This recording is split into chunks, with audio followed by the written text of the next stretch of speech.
get started. Bear with me.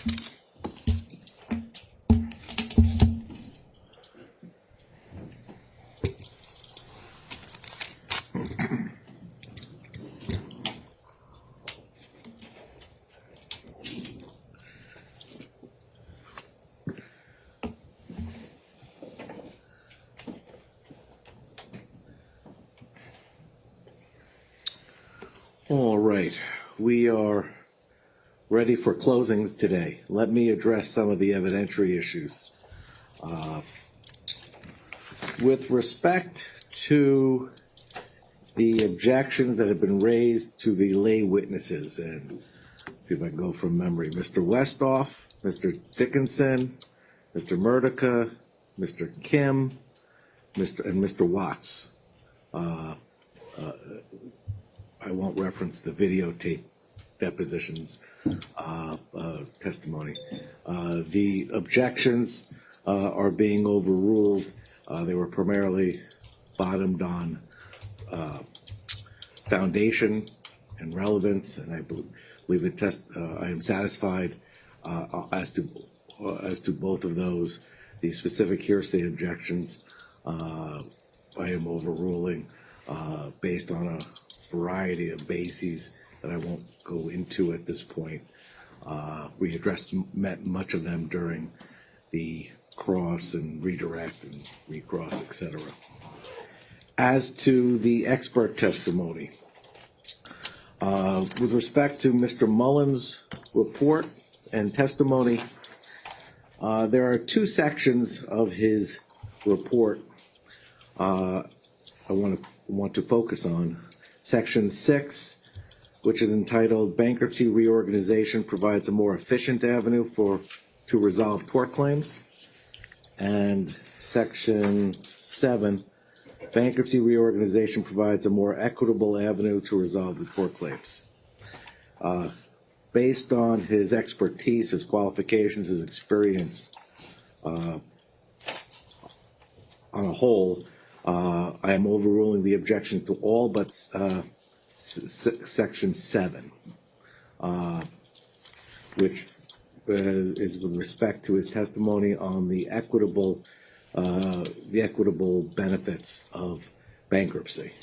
I do not find that they are assisting me as far as being a trier of fact. It's the limited portions that's Section 7. With respect to his supplemental report, much of the report is phrased as to addressing both the efficiency and of the bankruptcy system, as well as to resolve tort claims, as well as the equitable benefits. I am striking, and will not consider those aspects which go to equitable benefits, but I will accept both testimony and the report with respect to efficiency. To the extent it's a close call as to both, I will just give it the appropriate weight. I don't believe Mr. Bell's testimony through the report and the declaration is dependent upon that latter aspect. My fault.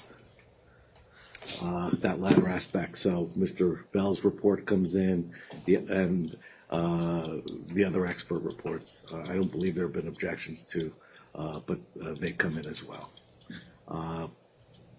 As to specific documents, I assume counsel have conferred or in the process of it, and we'll discuss the exhibit lists that are coming in. Are there any issues now, or you want to raise it at the end? Greg Gordon, Your Honor. I would suggest we raise it at the end. I think everybody was too tired last night to confer. There was no conferring done as far as I know. Yeah. So we can just defer that. It could be after the fact, too. Yeah. The record will be closed as of the end today, but if there are specific concerns, we can address them even during the upcoming week. Yeah, I think that makes the most. I think there's one thing that we're still talking about, but I don't know that it's right to burden the court with yet. Okay, thank you. All right, then we are ready for closings. Oh, and as far as today's time frame, again, unfortunately, I have to leave you all for, you'll have about an hour and a half lunch from 11:45 to 1:15. Take the opportunity to see our bankruptcy historical exhibit down on the first floor, or walk around Trenton in pairs.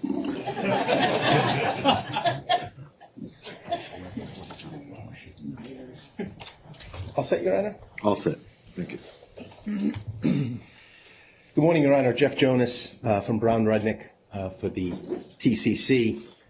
First, Your Honor, I want to thank you and your staff for all of your assistance and your patience with us, a lot of patience. It has been, as it always is, a true pleasure to be able to appear before you. Second, I want to recognize my colleagues here with me from Brown Rudnick, Otterberg, Massey Gale, and Genova Burns, and of course, our TCC members and member representatives. No slides today, Your Honor, just an old-fashioned, impassioned closing argument. Your Honor, I would like to reserve 5 minutes or so of my time for rebuttal. I will say we've had, I think, although I haven't been at the middle of it, a fair amount of cooperation and have divided up our time appropriately. Your Honor, I want to make 3 fundamental arguments in support of dismissal. First, this case was filed in bad faith. Second, LTL is not in financial distress. And third, TAL claimants can resolve their claims outside of bankruptcy. This bankruptcy case was not filed in good faith, both because this debtor is not in financial distress and because there are other overwhelming indicia of bad faith. At the PI hearing, I said that the emperor wasn't wearing any clothes. That remains true today.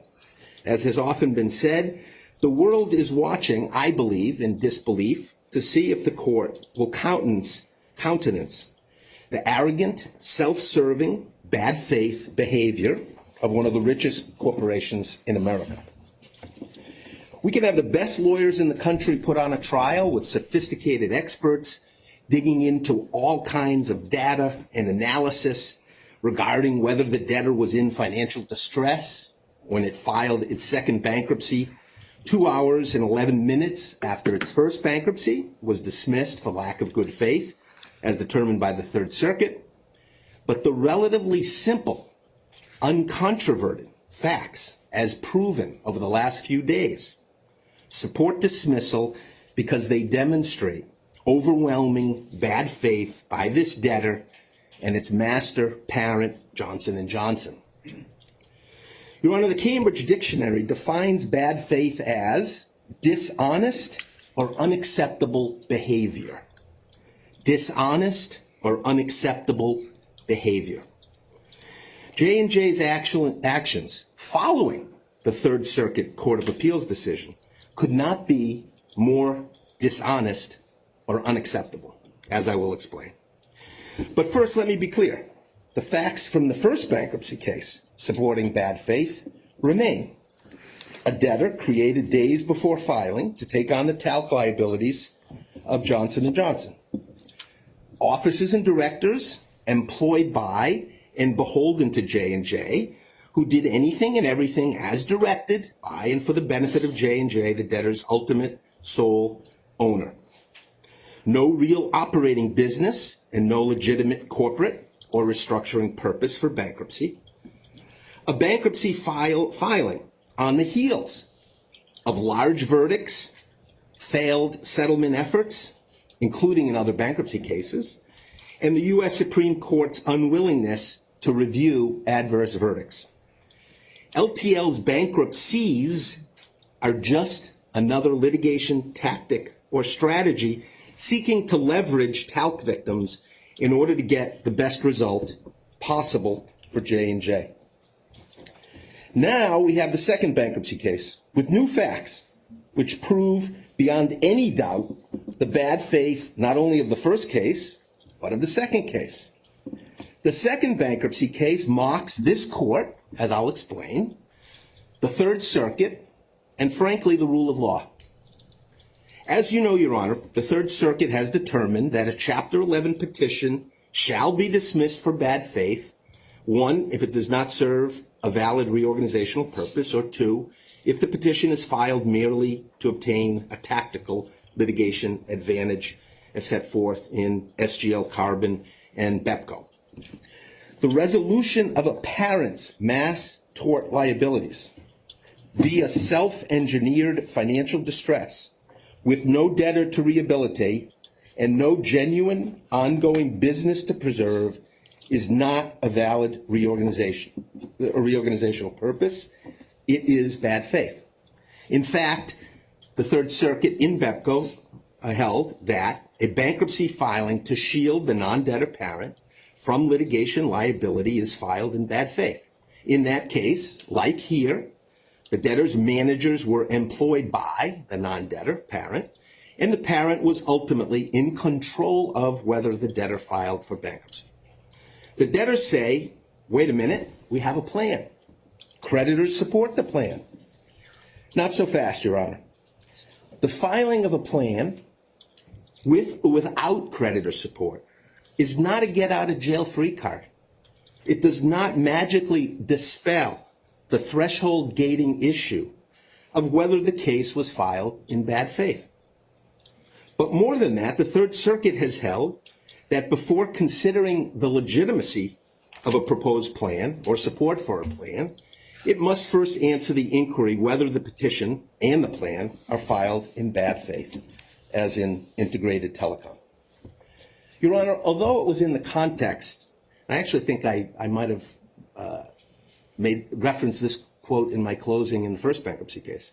Although it was in the context of a plan being proposed in good faith, I think it's applicable here. One bankruptcy court said, quote, sometimes a bankruptcy judge's nose tells him or her that something doesn't smell right and further inquiry is warranted. Sometimes a bankruptcy judge's stomach may turn when he or she is preparing to sign a particular judgment or order. This queasiness is reflective of the judge's sense that for some, perhaps inarticulable, reason, it just isn't right to grant the relief requested. In the context of plan confirmation in bankruptcy cases, when this is the way the judge feels, it may be because the plan has not been proposed in good faith.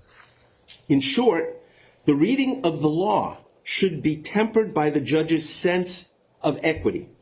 What is just in the circumstances of the case? If there are objective facts to support this feeling, perhaps the plan should not be confirmed. Dow Corning, 244 BR 673. Your Honor, there are many, but let me just tell you how I perceive the three big lies in this case, which underlie bad faith here. First, the lies being that LTL filed for bankruptcy in good faith. This is false. Second, that LTL is in immediate financial distress. This is false. And third, that bankruptcy is the only forum for TAL claimants to resolve their claims. Also false. Big lie number one, that LTL filed for bankruptcy in good faith.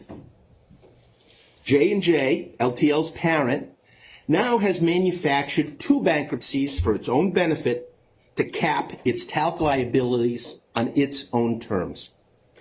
After the Third Circuit's January 30th, 2023 dismissal decision, faced with having to make good on the first funding agreement to the tune of more than $61 billion, J&J concocted a new strategy carried out by lawyers, Mr. Haas at J&J and Mr. Kim at the debtor, with the help of plenty of outside lawyers, all allegedly working together under a common interest so as to take advantage of, I would say abuse, attorney-client privileges and shield matters from the light of day. Fortunately, while we have only limited information, we know enough.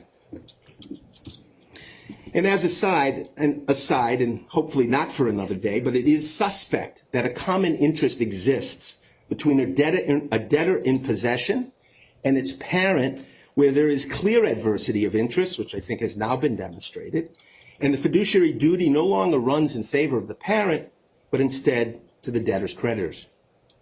So, effectively together, J&J and the Chapter 11 debtor declared the first funding agreement unenforceable and void or voidable, supposedly because its purpose was frustrated. This purpose, allegedly, was the resolution of TAL claims in and only in bankruptcy.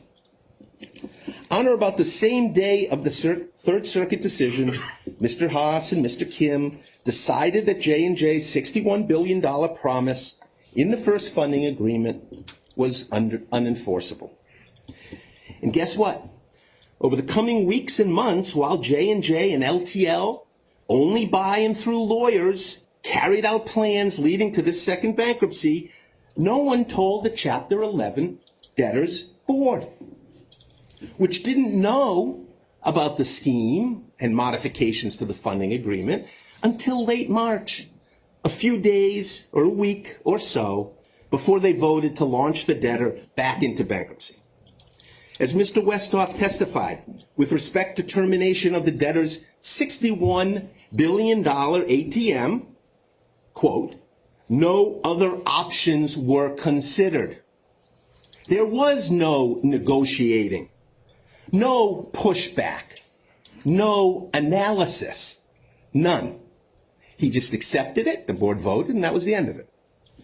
The debtors board, effectively under the auspices of this court, with fiduciary duties to creditors, approved termination of the first funding agreement. The debtor let J&J off the hook for $61 billion funding obligation, and it replaced it with J&J today having a $0 funding obligation, and frankly, likely never having to fund anything. All of this happened during the prior Chapter 11 case. The debtor says, no, it didn't. It happened during the 2 hours and 11 minutes after the case was dismissed and before we filed the second time. But as you've now seen, Your Honor, 99.9% of the transaction, because that's what it is or was, whereby J&J and the debtor terminated the first funding agreement and replaced it with a second funding agreement and so-called support agreement by J&J, was put in place during the prior Chapter 11 case. There's no question about that now. I can't imagine any more of a non-ordinary course transaction than this. Yet, it was done under the cover of darkness with no notice whatsoever, certainly no 363 motion, nothing. Judge, respectfully, we were all played. I suppose J&J and the debtors now will argue these actions somehow are protected by the business judgment rule. Nothing could be further from the truth. First of all, the debtor started having, I think Mr. Kim said, discussions with J&J about terminating the first funding agreement. When it started those on January 30th, it was a debtor in possession with fiduciary duties to preserve corporate assets for the benefit of creditors. The first funding agreement was indisputably the most valuable asset of LTL. To quote the Supreme Court, this is Commodity Futures Trading versus Weintraub, 471 U.S. 343, 1985, case I think almost every lawyer knows. One of the painful facts of bankruptcy is that the interests of shareholders become subordinated to the interests of creditors. Even if you suspend credulity and accept the fiction that the whole termination of the first funding agreement happened in the 2 hours and 11 minutes after dismissal of the first bankruptcy, and even if you accept Mr. Kim's testimony that LTL considered whether terminating the first funding agreement and entering into the second funding agreement was an appropriate response to the material risk, so-called, which I'll get to, that the first funding agreement was void or voidable. This is an insider transaction between a corporation and its controlling shareholder. J&J doesn't even pretend that LTL's board was disinterested or independent. Entire fairness, not the business judgment rule, governs.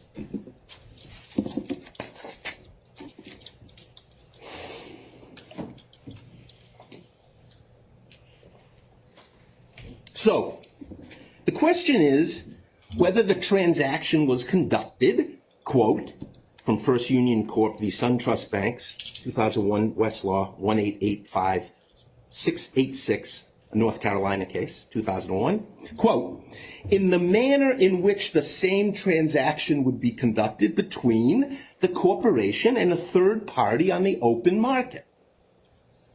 I'll let you decide whether that's what happened, Your Honor. J&J and the debtor's justifications or defenses did not pass the straight face test.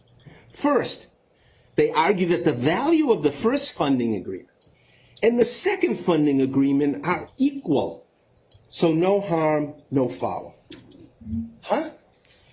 Under the first funding agreement, the debtor had $61 billion guaranteed by J&J, available for it to satisfy TAL claims. Today, under the second funding agreement, at best, LTL has a $30 billion obligation from Holdco that is not guaranteed by J&J to satisfy TAL claims.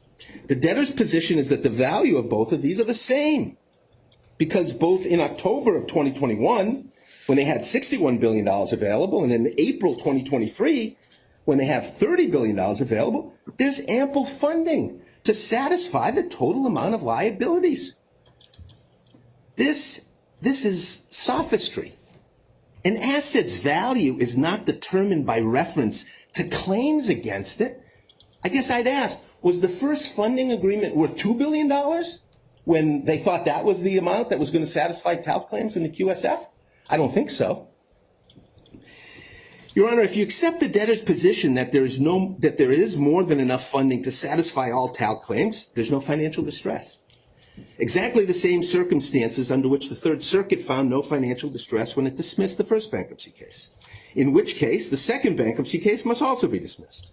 If there is alleged financial distress, because the debtor is now incapable, for whatever reason, it appears alleged liquidity issues at Holdco, which I'll get to, of paying all TAL claims in full, inside or outside of bankruptcy, then this second bankruptcy is an outright fraud, perpetrated on TAL claimants and is subjectively filed in bad faith, in which case, again, case should be dismissed.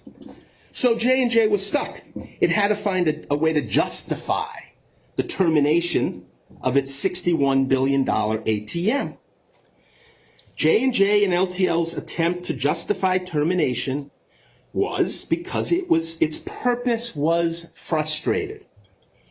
J&J and the debtor say the intended purpose of the first funding agreement was only to resolve TAL claims in bankruptcy, so that when the Third Circuit dismissed the bankruptcy case, J&J could declare its contract unenforceable, which it did. And they say that because J&J unilaterally determined that its obligations were unenforceable, that alone created a material risk of unenforceability, whether or not the contract was in fact void or voidable. But by its terms, the plain language of the first funding agreement provided, as you know, that J&J had to pay on account of TAL claims whether LTL was in or out of bankruptcy. And the debtor and its lawyers repeatedly represented to this court and the Third Circuit that this was so. And those representations were relied on. Mr. Gordon himself, at the first motion to dismiss trial in February 18th, 2022, that's at the transcript at page 60, line 24, through page 61, line 20. Mr. Gordon said, so there's basically two different scenarios where funding is available. The first is funding in the tort system. And as you would expect, what that funding says is that the payers are obligated to pay the liabilities to the extent they're established by a judgment or a settlement in the tort system. That's what you would expect, and that's what happens. You want funds available to pay settlements, to pay judgments in the tort system. So it makes very clear that what we're talking about, if there's no proceeding in bankruptcy, whether there was no case filed or whether the case is filed or dismissed, the money's available for that purpose. And you can imagine, he goes on, and you can imagine, Your Honor, by the way, the hue and cry you would have heard if this provision weren't in there. This is my favorite part, because they would have said that we've manipulated the whole system. Because you filed bankruptcy, and now you're going to tell the court you can't dismiss our case because there's no money available if we go back into the tort system. It's pretty much what happened in some ways. So going on. So this is there to protect claimants. It's there to assure this isn't treated or considered a fraudulent conveyance. The idea was, and the intent was, the claimants are covered either way in bankruptcy or outside. So, Mr. Gordon acknowledged that the first funding agreement is and was intended by the parties to apply both inside and outside of bankruptcy. It's in the language, it's very clear in the contract. So, how is the purpose of this funding agreement, which is governed by North Carolina law, frustrated? Mr. Kim says that no matter what the contract said, I think he said, everybody knew that LTL was always going to file for bankruptcy. No matter what the contract said, the ultimate goal was for J&J to get its channeling injunction, which could only be done in bankruptcy. But, Your Honor, the terms of the contract do matter. In North Carolina, if the parties have contracted the allocation of the risk involved in the frustrating event, or if the party could have protected itself by the terms of the agreement, they can't invoke the doctrine of frustration to escape their obligations.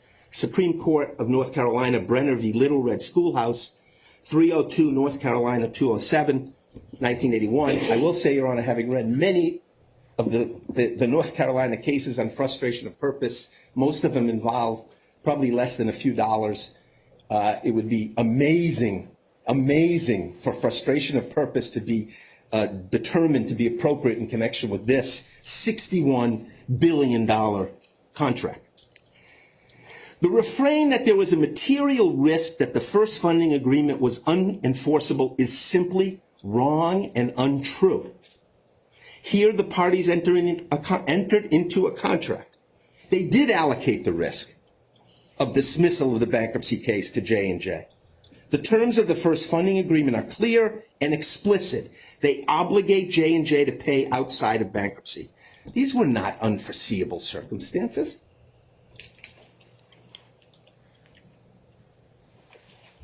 The single integrated transaction you've heard so much about expressly contemplated, and one might say foresaw, a circumstance in which J&J may be responsible outside of bankruptcy.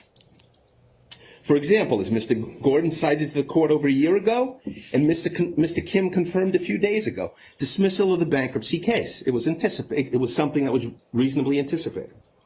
The first funding agreement and J&J's obligation remain in place. But J&J got off the hook from a $61 billion obligation, and today has no obligations effectively. It also achieved its long-standing goal of spinning off its consumer health business, free of talc liability, further diminishing assets available to the debtor to satisfy talc claims.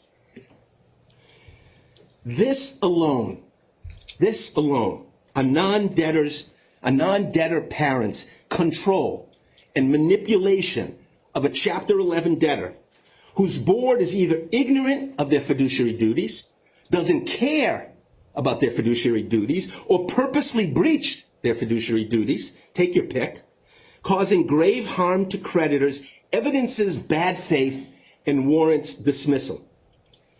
This court can and must now conclude that this scheme, conspiracy, and fraud constitutes bad faith. We really need go no further. This case should be over. Dismissal, just as I asked at the PI hearing a few days into this case. That said, Your Honor, I want to make a few more arguments. J&J understood that it could not make LTL insolvent for fear of further exposing itself to a constructive fraudulent conveyance attack. But of course, it needed LTL to be in financial distress per the Third Circuit's decision. The Third Circuit, as far back as SGL Carbon and most recently in LTL, recognizes that the purpose of the financial distress requirement is to safeguard abuse of the bankruptcy system by debtors who do not need it, so as to not open the gates for abuse. Which brings us to big lie number 2, that LTL is in immediate financial distress. This is not true. The testimony and evidence are clear. LTL can pay its debts as they become due now and into the future. You've heard the debtor's oft-repeated mantra that LTL was not insolvent but was in financial distress. First of all, apparently the debtor's board didn't know this when they approved the second bankruptcy filing. They couldn't have. They had no financial projections. No financial projections regarding potential talc liability or costs of defending in the tort system. This was only later drummed up, improperly as we'll see, by the debtor's experts. They argue that Holdco, the sole counterparty obligor under the second funding agreement, although worth $30 billion, would not have enough liquidity to pay the cost of LTL going back into the tort system, to deal with what LTL believes to be talc liability of between $0 and $8.9 billion. And I'm not going to let him off the hook, Your Honor. The president of LTL testified that it was $0 to $8.9 billion. I know they tried to clean that up a little bit, but that's very clear. And they have assets of $30 billion to satisfy liabilities between $0 and $8.9 billion. The Third Circuit was clear. Financial distress must not only be apparent, but it must be immediate enough to justify a filing. An attenuated possibility standing alone that a debtor may have to file for bankruptcy in the future does not establish good faith. 64 F. 4th at 102. The debtor makes up new arguments about, on the one hand, increased costs in the tort system, and on the other hand, the forced sale of assets and inability to compel dividends. When the LTL board met to consider its second bankruptcy filing, the only information they had about the talc liability and the costs of defending themselves in the tort system was the same information they had when they filed the first time. They told us that. They claimed that it cost between $10 and $20 million a month to defend themselves in the tort system. That's $120 to $240 million a year. And it cost additionally $2 to $5 million per trial for no more than 10 trials per year.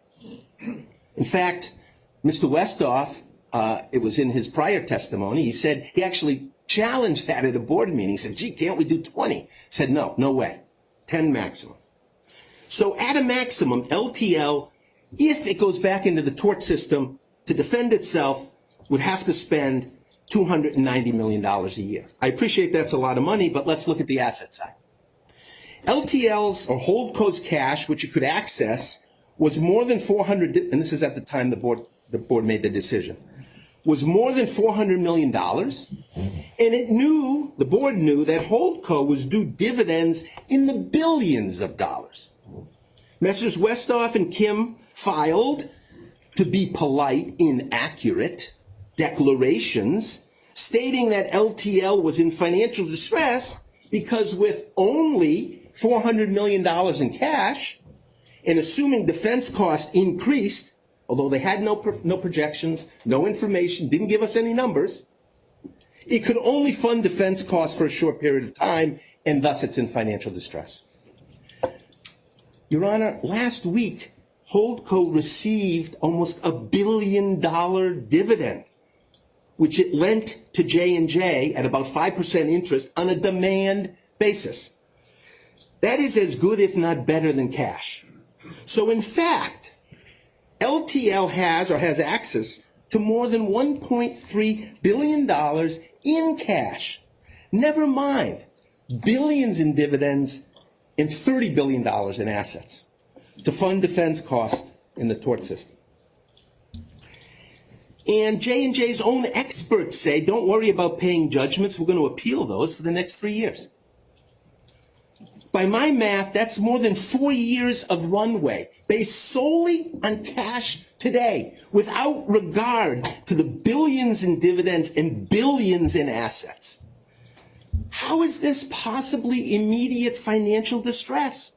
It's not. I know it's simple, Your Honor, but it literally is that simple. You've heard the testimony of Mr. Burien of Houlihan Lokey, who has more than 30 years of bankruptcy experience, including analyzing whether a debtor is in financial distress, as he most recently did successfully in the Aero 3M bankruptcy case. Mr. Burien concluded LTL is not in financial distress, including because Holdco can access cash to satisfy its funding agreement obligations, and LTL can pay its talc liabilities for years to come. He determined that claims of Holdco's discounted value and illiquidity are unsubstantiated and in any event immaterial for financial distress purposes because any obstacles can be swept away by J&J, which controls the entire capital structure. Billions of dollars in dividends are already owed and will be paid to Holdco. And even with discounts, Holdco could sell its interests for substantial amounts, at least between $17 and $26 billion. And last, Holdco could borrow either externally or from J&J. Mr. Burien also concluded that there remains no legitimate corporate or restructuring purpose for LTL's bankruptcy. Remember, this is a company with no operations, no employees, no business purpose other than to manage talc liabilities. It's a company that pays its bills as they become due. Neither Mr. Mullen nor Mr. Bell credibly contradicted Mr. Burien's testimony and conclusions. Clearly, Mr. Mullen was paid to backfill for the alleged financial distress. But like often happens when an expert stretches to reach a preordained conclusion, his, and again I'll be polite, mistakes become obvious. Contrary to Mr. Westhoff's and Mr. Kim's testimony and Mr. Gordon's representations to the court that the debtor can only conduct 10 trials per year, Mr. Mullen projected 100 trials per year, a 1,000% increase. He also, again, contrary to Mr. Westhoff's and Mr. Kim's testimony, increased non-trial costs by 250%. Mr. Bell apparently didn't even know about the almost $1 billion dividend paid to Holdco last week, so that well after experts' reports were due, he had to file a supplemental report. J&J tells us they had that dividend in the works for months, since January. In any event, his own analysis supports no financial distress. In effect, Your Honor, as you could tell by our limited cross-examinations, to some extent we can rely on their reports and still not get to financial distress. The debtor has no more proven financial distress here than it did the first time as determined by the Third Circuit. Big lie number 3. Bankruptcy is the only forum for talc claimants to resolve their claims. Really? Forcing talc claimants out of their chosen forum into bankruptcy court is better for them? Or is it better for the debtor? And is it better for J&J? J&J and LTL filed in bad faith. They know that LTL is not in financial distress. And how do they overcome that? They allege claimant support.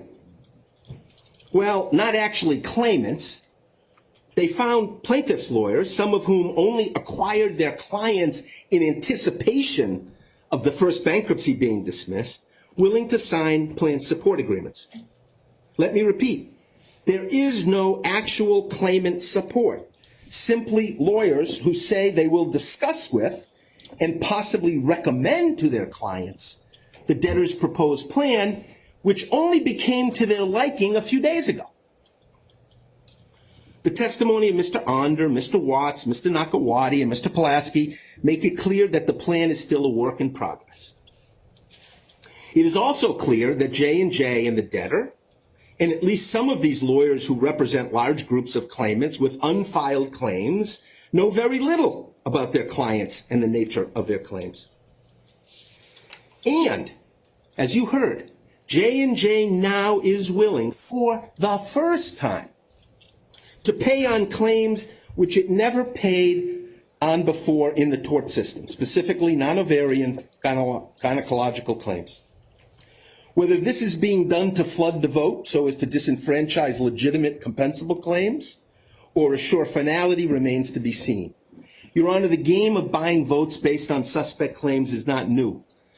I dealt with it in Quigley in 2008. These issues do not need to be determined now and hopefully will never need to be considered. So that brings us to 1112B2. This is the debtor's effort to cure its good faith and have the court find an exception. It fails. 1112B2 is a narrow exception to the mandatory obligation to dismiss for cause under B1. No case has ever applied 1112B2 to excuse the absence of good faith. LTL is asking this court to be the first. Until now, courts have limited 1112B2 to mistakes like failing to file timely operating reports or pay post-petition taxes or fees, not failure to comply with the fundamental requirements of good faith and financial distress, which are basic gateway or eligibility requirements of bankruptcy. The debtor asked the court to take an unprecedented 1112B2 leap in the face of the Third Circuit's decision, which is already held, that Section 1112B2 is unavailable in this case, because there can't be reasonable justification for lack of good faith and financial distress, and it can't be cured after the fact. LTL is wrong in arguing that this bankruptcy is different because it supposedly has claimant support for its plan. That's beside the point. It doesn't provide a reasonable justification, and it doesn't cure the absence of good faith and financial distress. In fact, as part of its 1112B2 holding, the Third Circuit rejected the argument that, quote, the interests of current tort creditors in the absence of viable protections for future tort claimants outside of bankruptcy, close quote, could provide a basis for invoking 1112B2. Tied to this is the debtor's effort to convince the court that bankruptcy is the only forum which can resolve mass torts such as cancer-causing talc. This is wrong on numerous levels, as has been demonstrated by the expert testimony of Professor Rave and Judge Ferguson. They explain that MDL's work to resolve mass torts such as this. While Mrs. Birnbaum suggests that the tort system can't address future claims, it's not true. As explained by Professor Rave and Judge Ferguson, the MDL mechanisms can and do address future claims. When you asked, Professor Rave detailed at length how MDL settlements can provide closure for future claimants.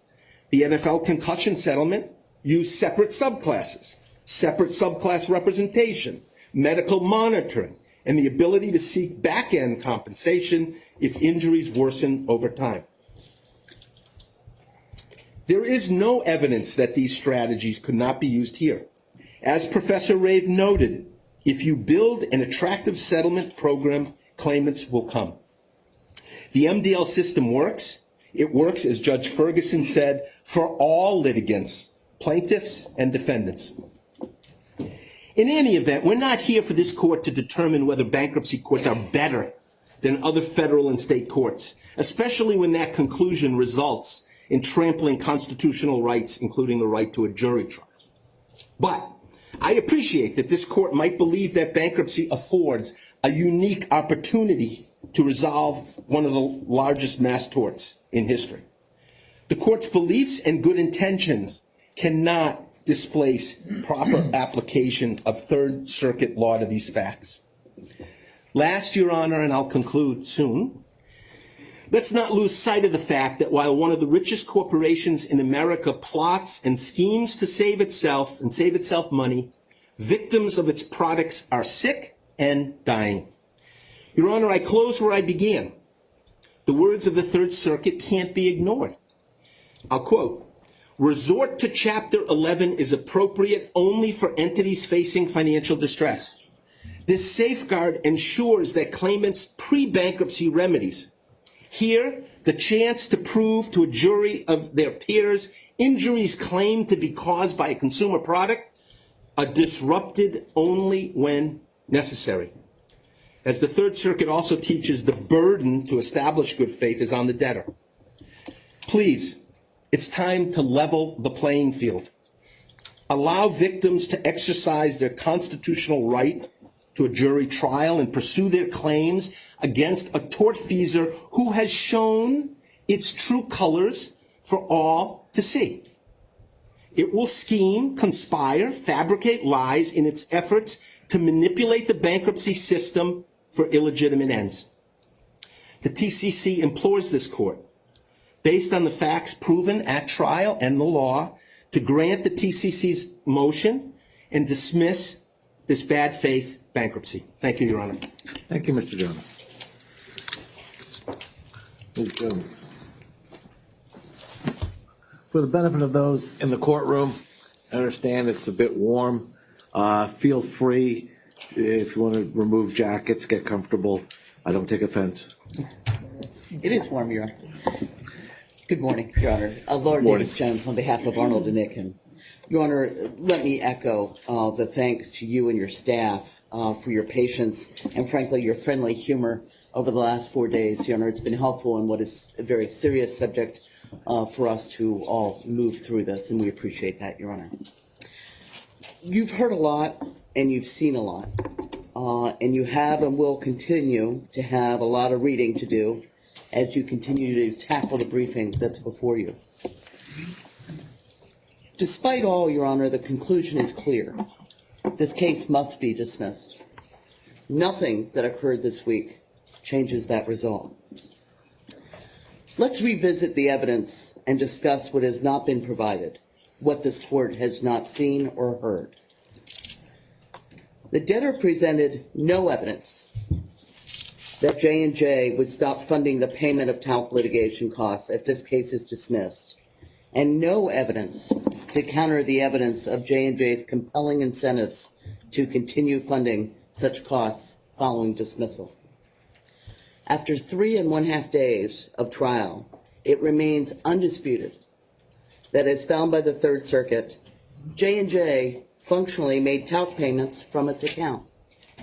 Although the debtors claimed that the talc litigation costs had always been borne by old JJCI, the Third Circuit found that such costs were borne by old JJCI only as an accounting matter, not as a cash flow matter. It is also undisputed that J&J is a co-defendant in every talc suit in which old JJCI or the debtor is a defendant. There is no evidence that J&J would stop funding the talc litigation costs and expose itself to the attendant risks in the tens of thousands of talc suits in which it is a co-defendant if Holdco was unable to honor its obligations under the 2023 funding agreement.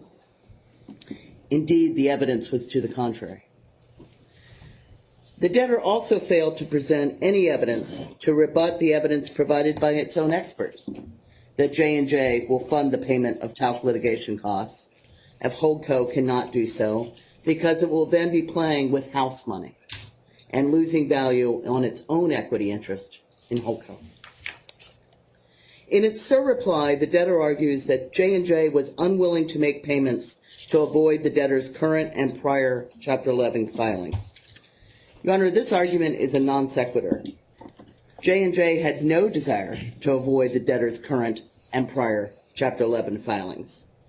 To the contrary, J&J wanted those Chapter 11 filings so that it could move thousands of claims out of trial courts and into the bankruptcy court. The debtor cannot get around its failure to present any testimony from a J&J representative that if this case was dismissed, J&J would stop funding talc litigation costs. In his surreply, relying on a statement in the Third Circuit's decision, taken out of context, the debtor argues that, quote, uncertain and unliquidated future liabilities may nevertheless justify a filing in appropriate circumstances.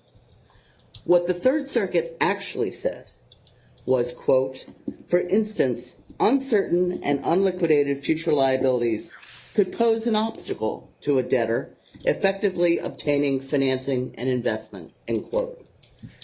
The debtor has shown no business operations that require financing or in which anyone would invest.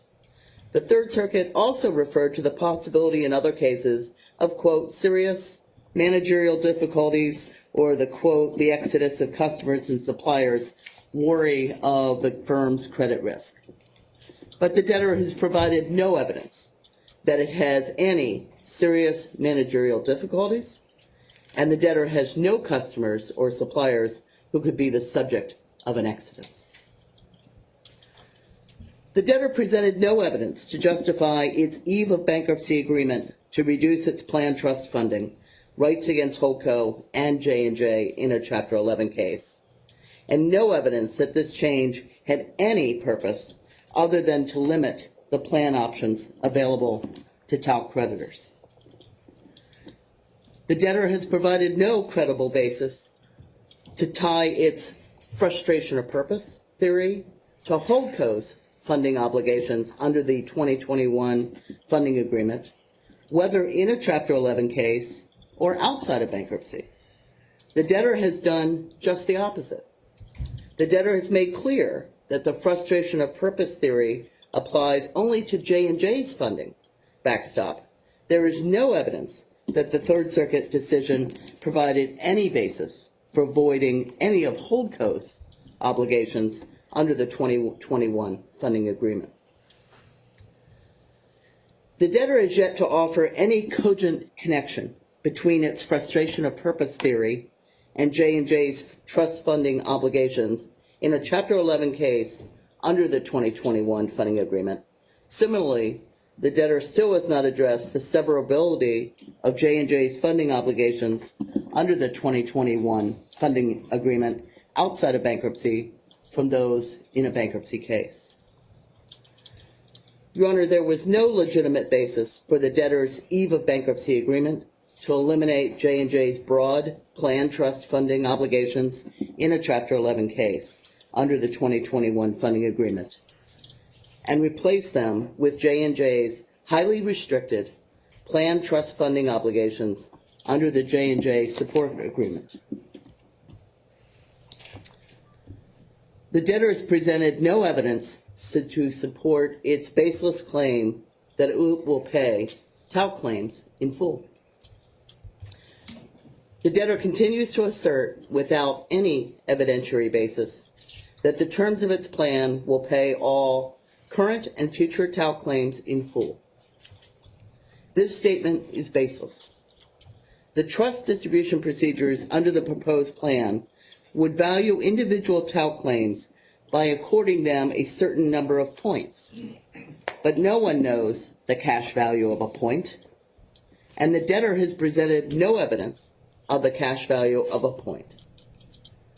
Thus, not only is there no basis to claim that the plan will pay talc claims in full, but it appears that no member of the ad hoc committee can even tell any of those clients to whom counsel will recommend a vote in favor of the plan what the client will receive under the plan, or even provide an approximation of that amount.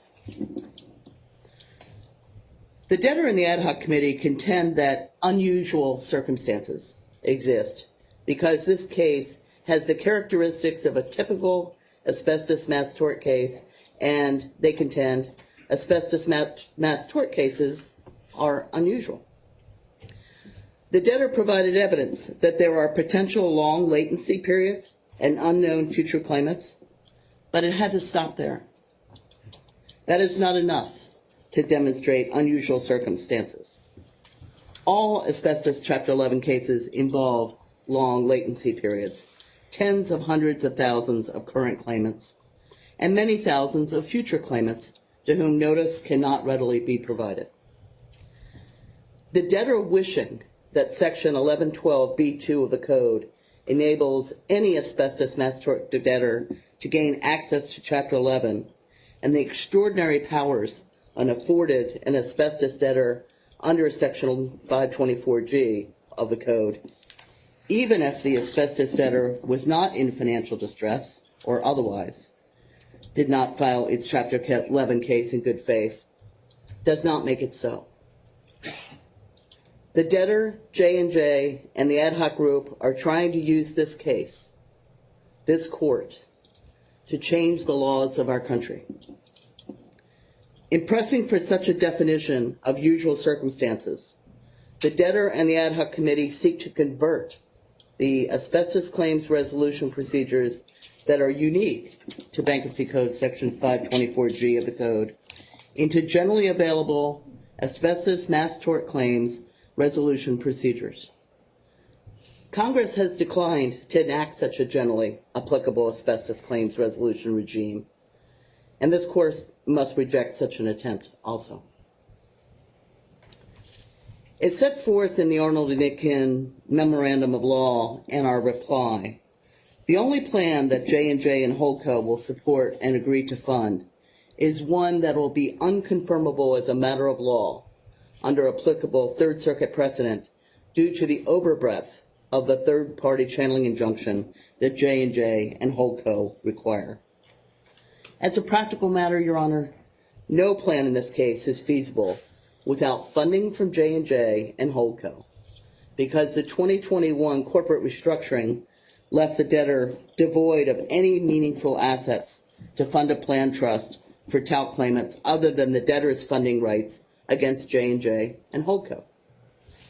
J&J and Holdco are, however, now required to fund only a planned trust under a plan they support, as long as that remains the case and they insist that a plan included a channeling injunction exceeds the permissible scope of a channeling injunction in a plan for an asbestos debtor under 524G of the Code, under applicable Third Circuit precedent, no confirmable plan here is feasible. Lastly, Your Honor, the debtor claims in substance that a lack of financial distress or a lack of good faith can be justified and cured by confirming a Chapter 11 plan. But if the debtor was not entitled to be in Chapter 11 in the first place because it was not in financial distress or otherwise did not file its Chapter 11 case in good faith, then it should not have a right to use Section 524G to impose a plan and third-party releases on dissenting creditors. Using Chapter 11 powers, which the debtor never should have enjoyed, to confirm a plan cannot cure the fact that the debtor should never have enjoyed those Chapter 11 powers in the first place. Contrary to the debtor's theory, the end justifies the means has not yet become a principle of bankruptcy law generally, or good faith jurisprudence in particular. The end of confirming a Chapter 11 plan cannot justify the means of allowing a debtor who had no business being in Chapter 11 to use bankruptcy tools to impose a settlement on dissenting creditors, whether or not counsel to the majority of creditors or alleged majority of creditors support the debtor's tactics. Your Honor, we respectfully request that the court grant our motion to dismiss. Thank you, Ms. Jones.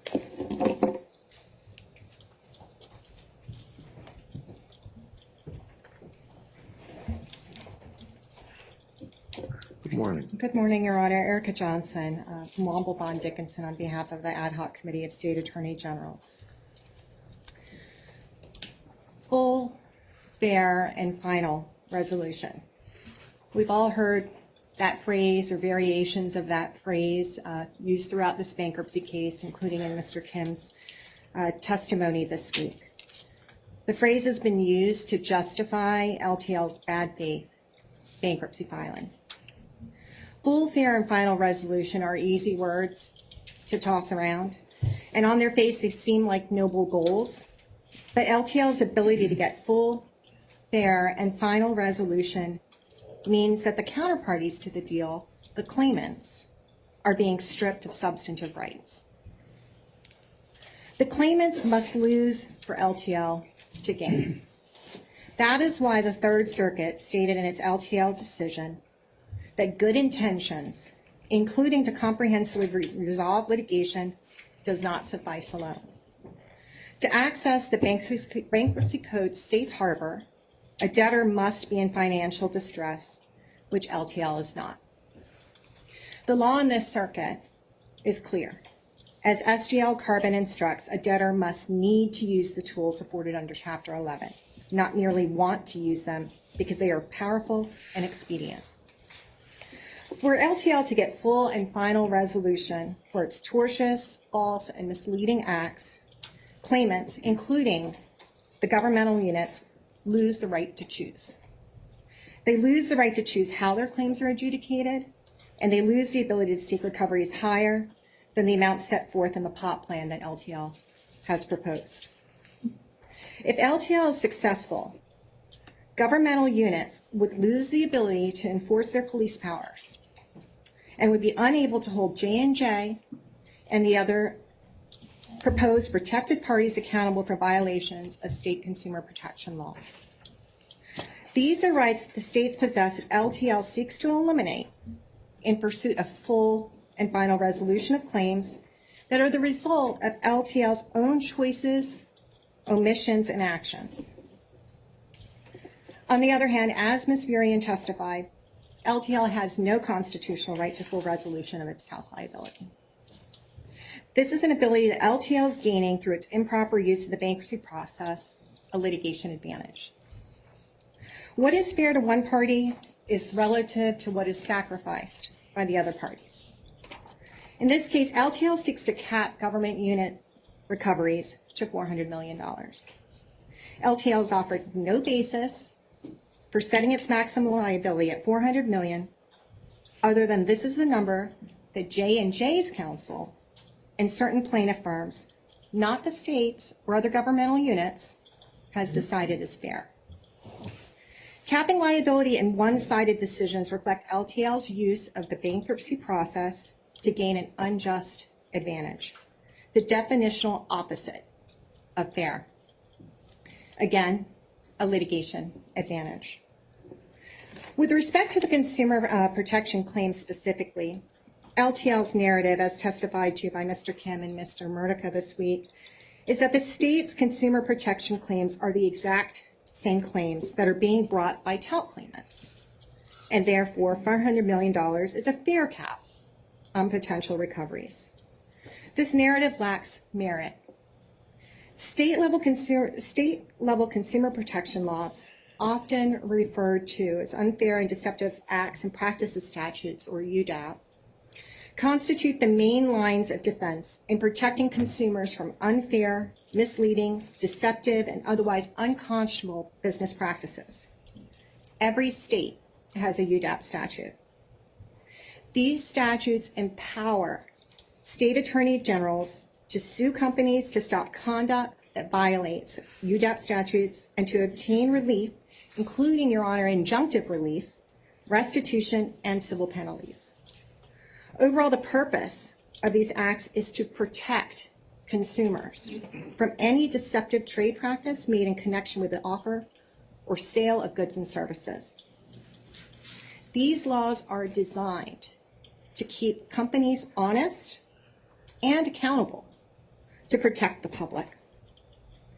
Prohibiting false or deceptive trade practices prevent harm from coming to consumers and discloses risks to consumers.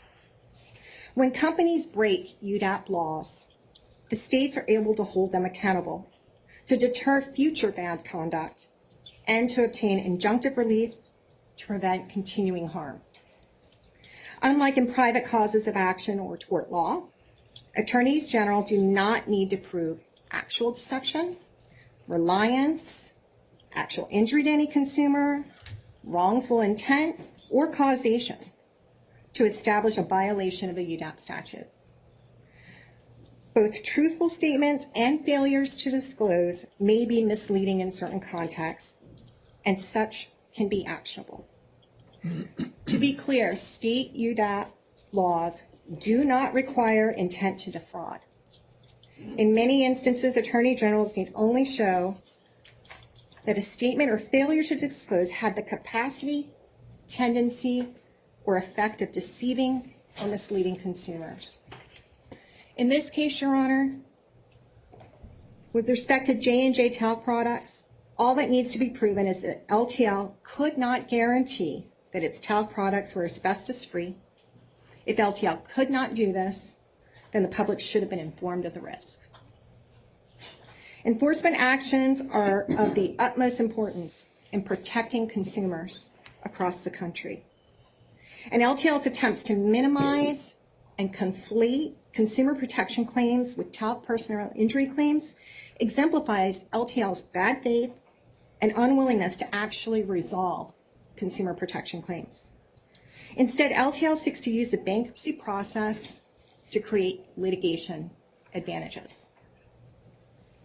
If the court decides that notwithstanding LTL's lack of financial distress and bad faith in filing the bankruptcy, that it wants to examine LTL's ability to confirm a plan in a reasonable time, I want to address a few reasons why the plan is not confirmable with respect to the states, and how it demonstrates that this plan is yet another litigation tactic.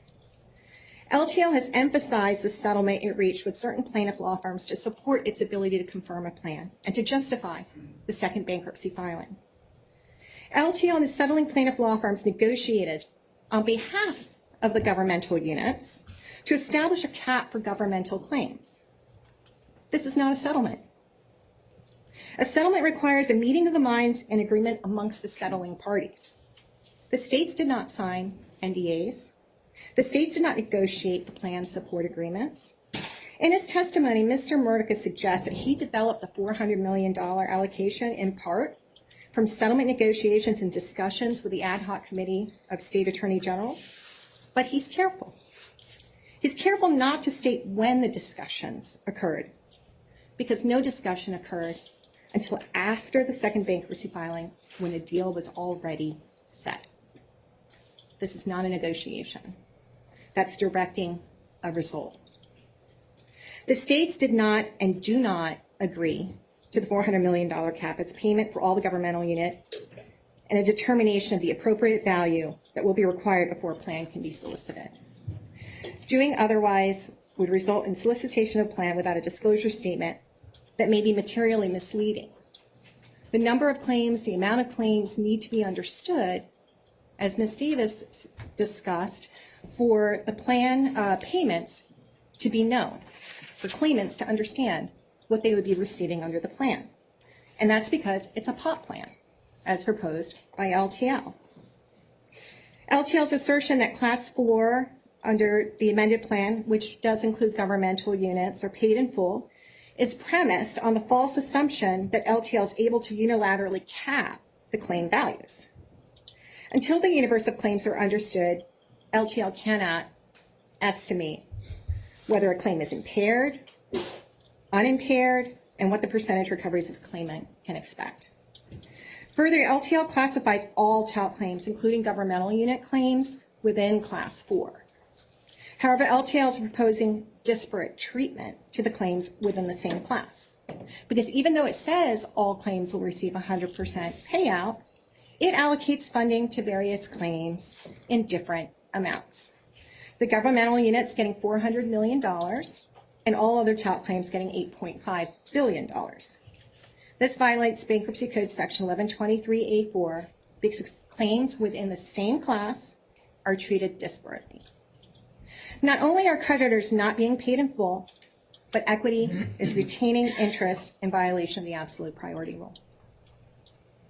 Finally, LTL cannot show that its plan satisfies the best interest test because LTL cannot show that creditors would receive more under the plan than in a Chapter 7 liquidation.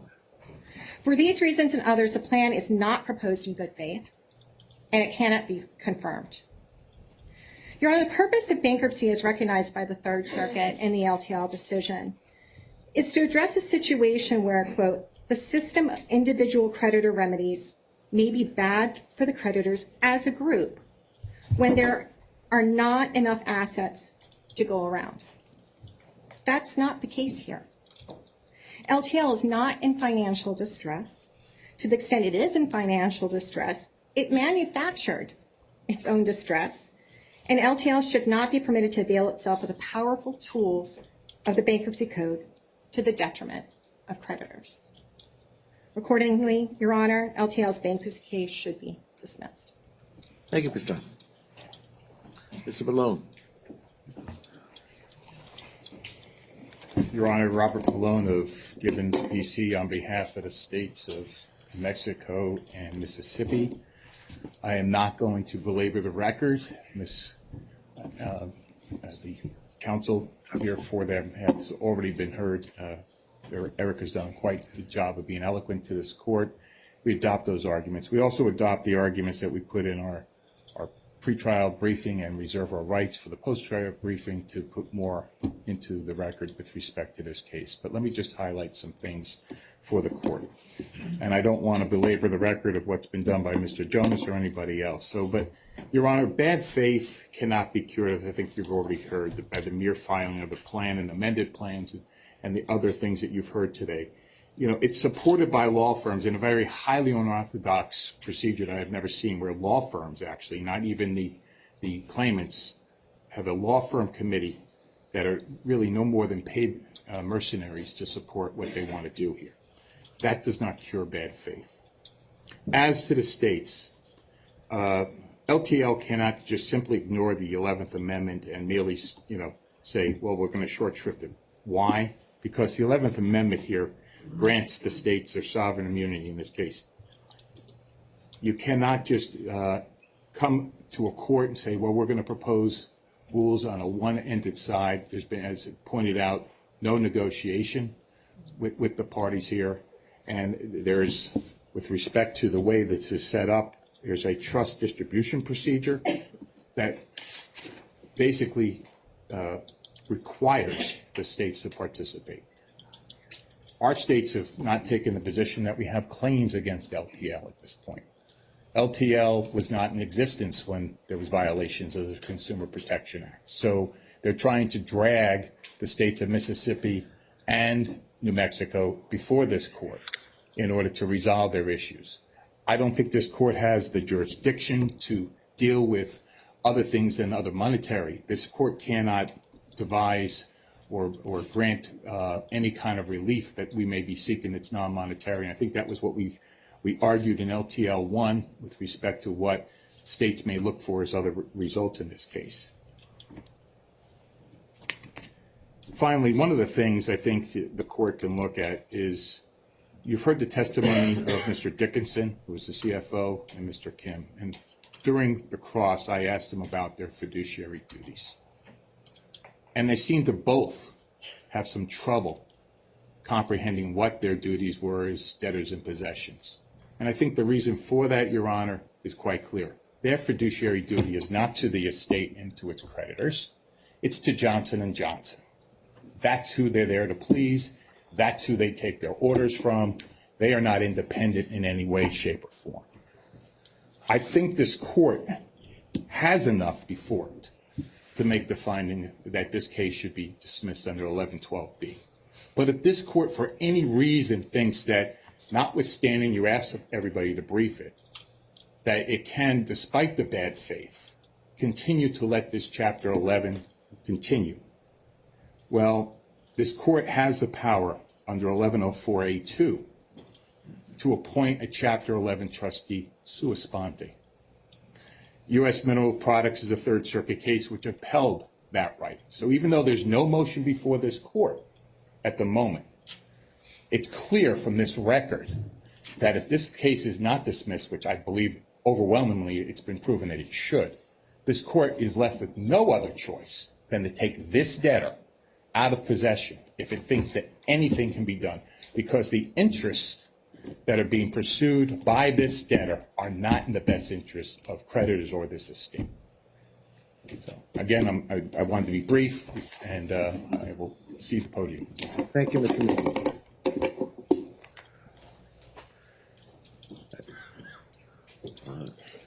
I know Ms. Ruckteschall. Mr. Ruckteschall. Yes, Your Honor. I believe I'm next. Let's make sure my tech is working okay. That's fine. Look, before you start, Wendy, are you okay? Okay.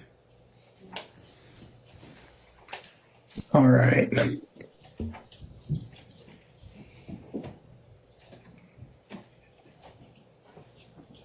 Can you see the presentation, Your Honor? Yes, I can. All right. We have it up. Your Honor, I want to thank you and your staff, Maria, for all the help. Everybody else there, I appreciate it. I want to get right to it. I'm going to get granular with Dr. Mullen and discuss with the court what's going on here and what evidence you do and do not have. Right? And I'm going to start with what the Third Circuit said, financial distress. Right? When they were talking about this, it cannot be based upon back of the envelope forecasts of hypothetical worst case scenarios. And that's the phrase that I want, hypothetical worst case scenarios. I'd like you to keep that in mind.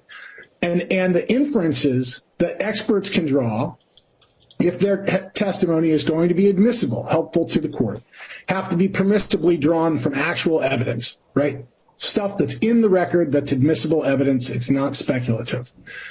And LTL, as Mr. Jonas says, they affirmatively assert, they deny the facts needed to show immediate non-speculative distress. They say they have the same ability to pay as JJCI before the first filing, which was $61 billion. They deny funding agreement 2 diminishes it. They say the same basis for financial distress as in LTL 1 and just say, well, the Third Circuit was wrong. They can pay their liabilities. Their balance sheet solvent. They didn't do any analysis prior to filing. All of this testimony is in the record. You've heard it. We submitted it, adversary proceeding docket number 61. Right. And so they post hoc backfill with speculative experts like Mr. Jonas pointed out. And they don't analyze this before filing. This is a significant problem, Your Honor, with respect to Rule 9011 and the duty of a party to investigate and have a factual basis for filing their claim. And as we've discussed, and as the Third Circuit found, the court cannot backfill gaps for them, and so they try and do it here. Having failed to do it in LTL 1, they try and do it here with speculative experts who have improper using of experts, because you can't use an expert to reject your judicial admissions. And over and over again, the officers of LTL, the lawyers for LTL have represented to this court all of the facts that are necessary to reject the finding of imminent financial distress. And it is an improper use of experts to just backfill against your own judicial admissions. There's no reliable data, methodology, or application. And while I'm focusing on Dr. Mullen, Bell's opinions are entirely dependent on Dr. Mullen. So when Mullen falls, Bell falls. So Mullen admits he intentionally created a hypothetical worst case scenario. He admits it over and over in his report that he intentionally overstated high-end projections. And he admitted it over and over in his testimony yesterday. And again, Bell's analysis depends on Mullen's hypothetical worst-case scenario. So this is the chart I talked about with Dr. Mullen yesterday. Your Honor was looking at it. And I'm just going to go through some of these analyses and make sure that Your Honor knows that this is all just made up. We've talked about the trials, but I want to talk about the effect of that. It's $1.5 billion in the analysis, 10 times the historical average of trials. No analysis of the court's abilities to set 100 cases for trial. Zero evidence that you could have 100 cases set in the first year that this case comes back. What's the data we've got? The only data we have is that there's one trial, the Valdez case. Nobody else has come to this court saying, well, I need to have it because my clients have to have their trial immediately. No one else has sought to have the lift stay other than Mr. Satterley. Right? So where's the data? There's nothing but speculation. Right? Johnson & Johnson represents we can do 10 max. It's the whole foundation of this is better than the tort system because it's going to take 1,000 years for anybody to get any money argument that you remember hearing over and over last time. And while we talked about, well, does J&J have the staffing to try this? I want to look at this from a different perspective. Who are the plaintiff firms that are going to come up with 300 trial-ready cases in the next 3 years? What have you heard about that? Absolutely nothing. There's not a shred of data in this record that there are plaintiff firms capable of putting 100 cases into trial in the next year, let alone every year for the next 3 years. Lanier, they were settling with. The PSA firms, under Mullen's analysis, as we're about to get to talk to, all of them are going to be out. They're going to all be settled. The MDL has 6 cases set for trial. And prior to filing, the mesothelioma trials, we're looking at about 6 a year. And that information's in Dr. Mullen's report. You can look at the number of trials and when they were tried. So where's the data to support 100 trials per year? There's just nothing there, and that's $1.5 billion in his estimate. There's no reliability there.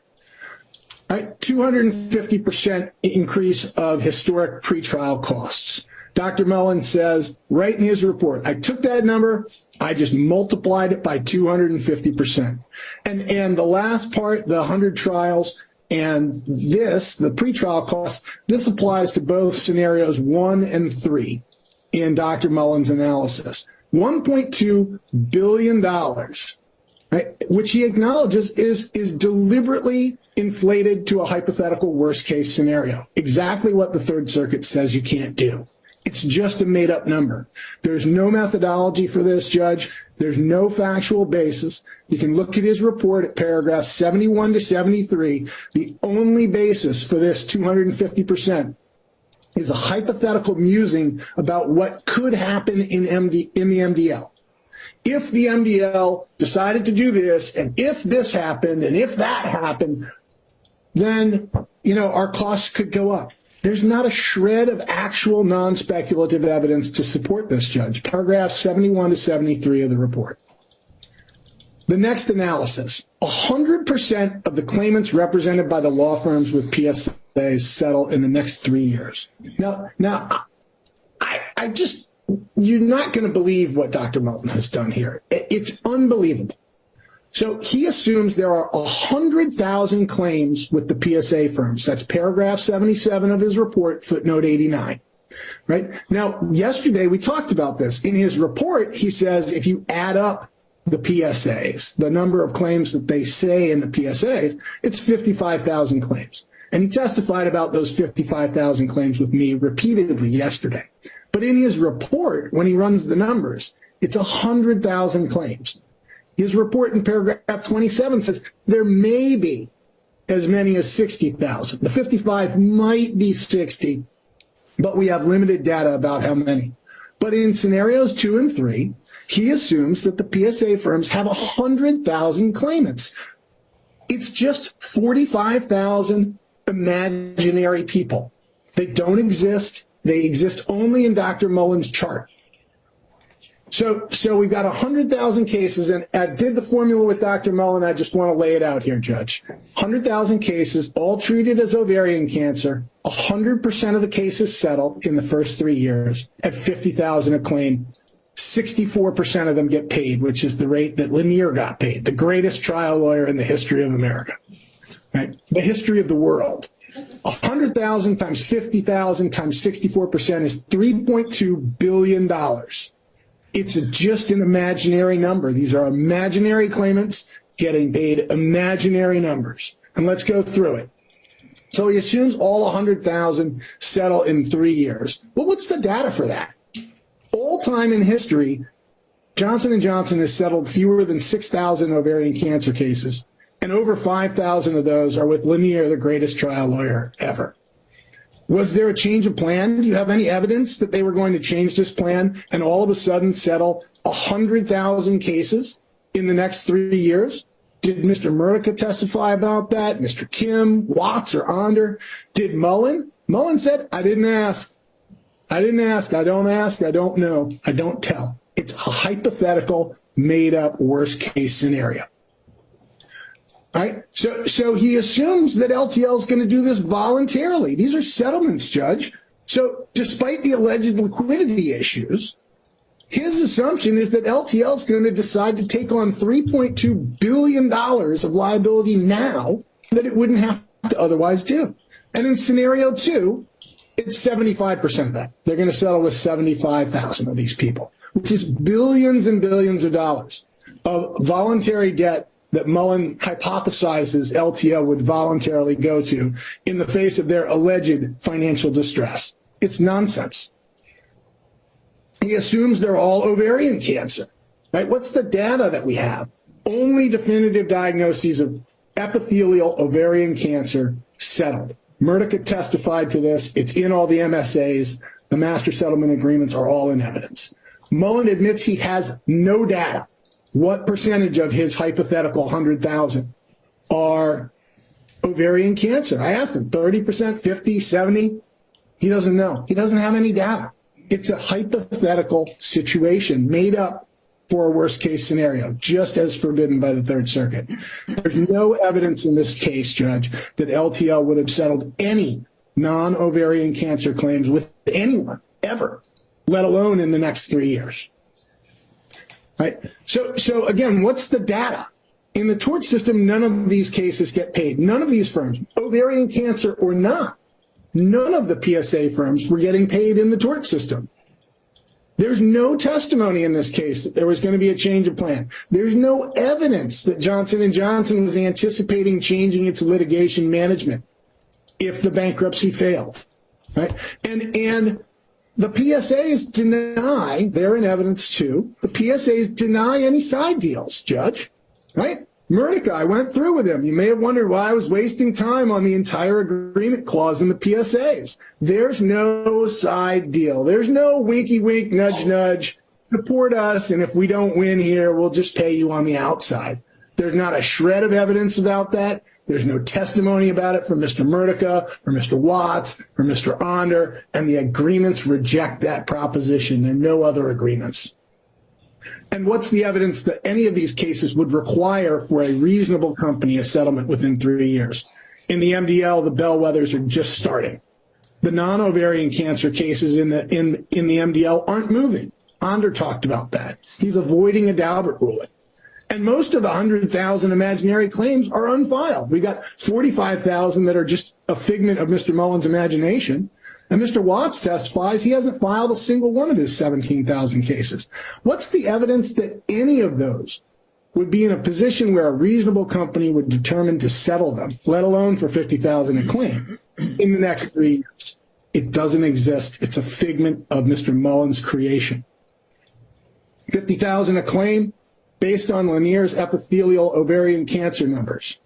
There's no evidence that the uterine or cervical cancer cases have any present value. And I want to be clear. It may well be that somewhere down the line, Mr. Onder believes he's got enough scientific evidence to support a Daubert hearing on those uterine cases. But it's not now, and it's not in the next 3 years based on any evidence before this court. There's no evidence that any of those cases have any present value in the tort system. And there's no evidence which percentage of them are ovarian cancers. Mullen can't say for the MDL. He can't say for the 55,000 in the PSAs. I asked those questions specifically yesterday, and the other 45,000 claimants are imaginary. So the entire calculation falls apart. Right? And let's just run the math as an example. For Mr. Onder, he's got 12,000 claimants who are uterine or unknown. In Mullen's analysis, those claims are worth $384 million. 12,000 times 50,000 is 600 million times 64%, 384 million bucks. That's what's included in Dr. Mullen's estimate for those claims. How many of them are epithelial ovarian? He's got no data. So what's the data on the present value of the uterine or undetermined cancer cases, those 12,000? Well, for Mullen, it's $384 million. In the tort system, the present value is zero. None of them have ever been paid a penny. There's no historical data that there is any settlement value in those cases currently. And the max value in the plan, $12 million. So Mullen's report, right, because it's 1,000 a claim in section 5.3.3 for non-ovarian cancers. That's the only dollar figure, by the way, in the proposed plan. And it's $1,000 a claim. So you have two data points for the value of these 12,000 claims. One is tort system history, 0. And 2 is the plan that Mr. Onder is allegedly supporting, which pays him $1,000. So Mullen's report overstates the data, the high-end value of the data for this by $372 million. There's nothing else. There's no other data, Judge. Right? No back of the envelope forecast of hypothetical worst case scenarios. That's deliberately, it's expressly what Mullen did. Right? So hypothetical worst case scenario, every element of his analysis is deliberately fabricated to intentionally get a worst case scenario.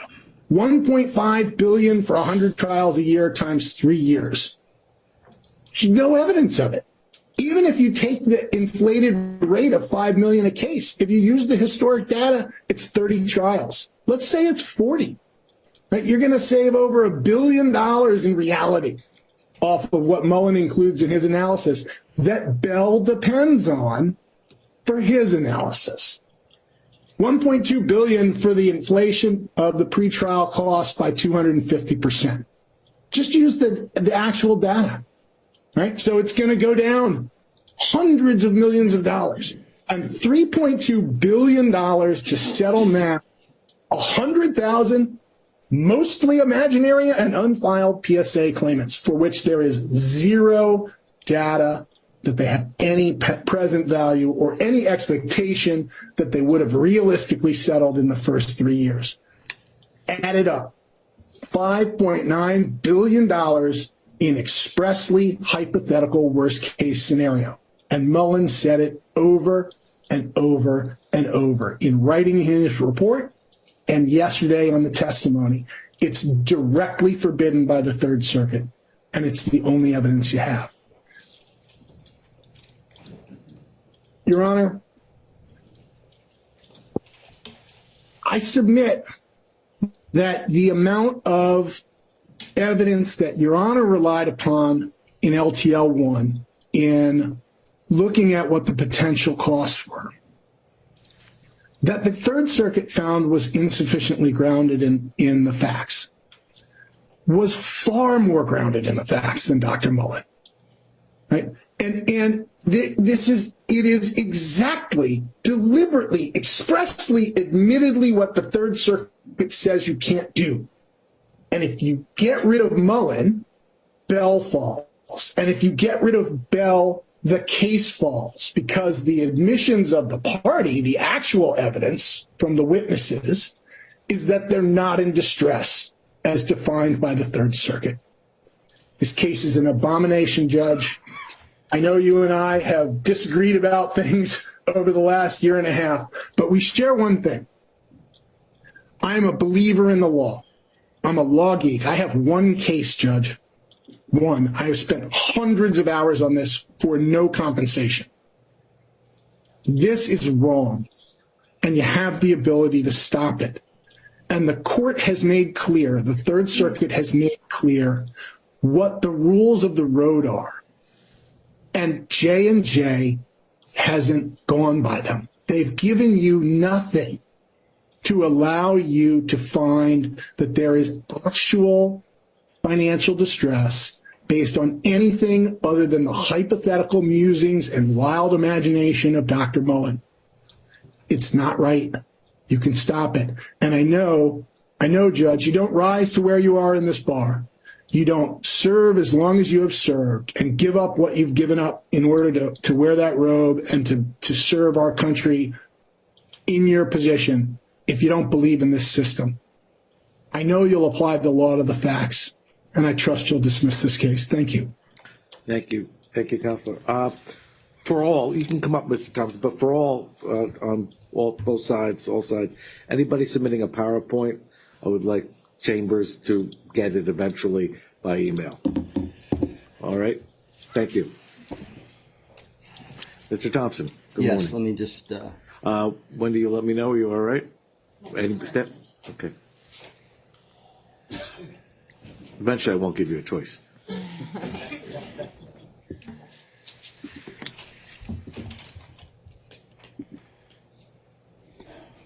okay, should be playing. Sorry. That's all right.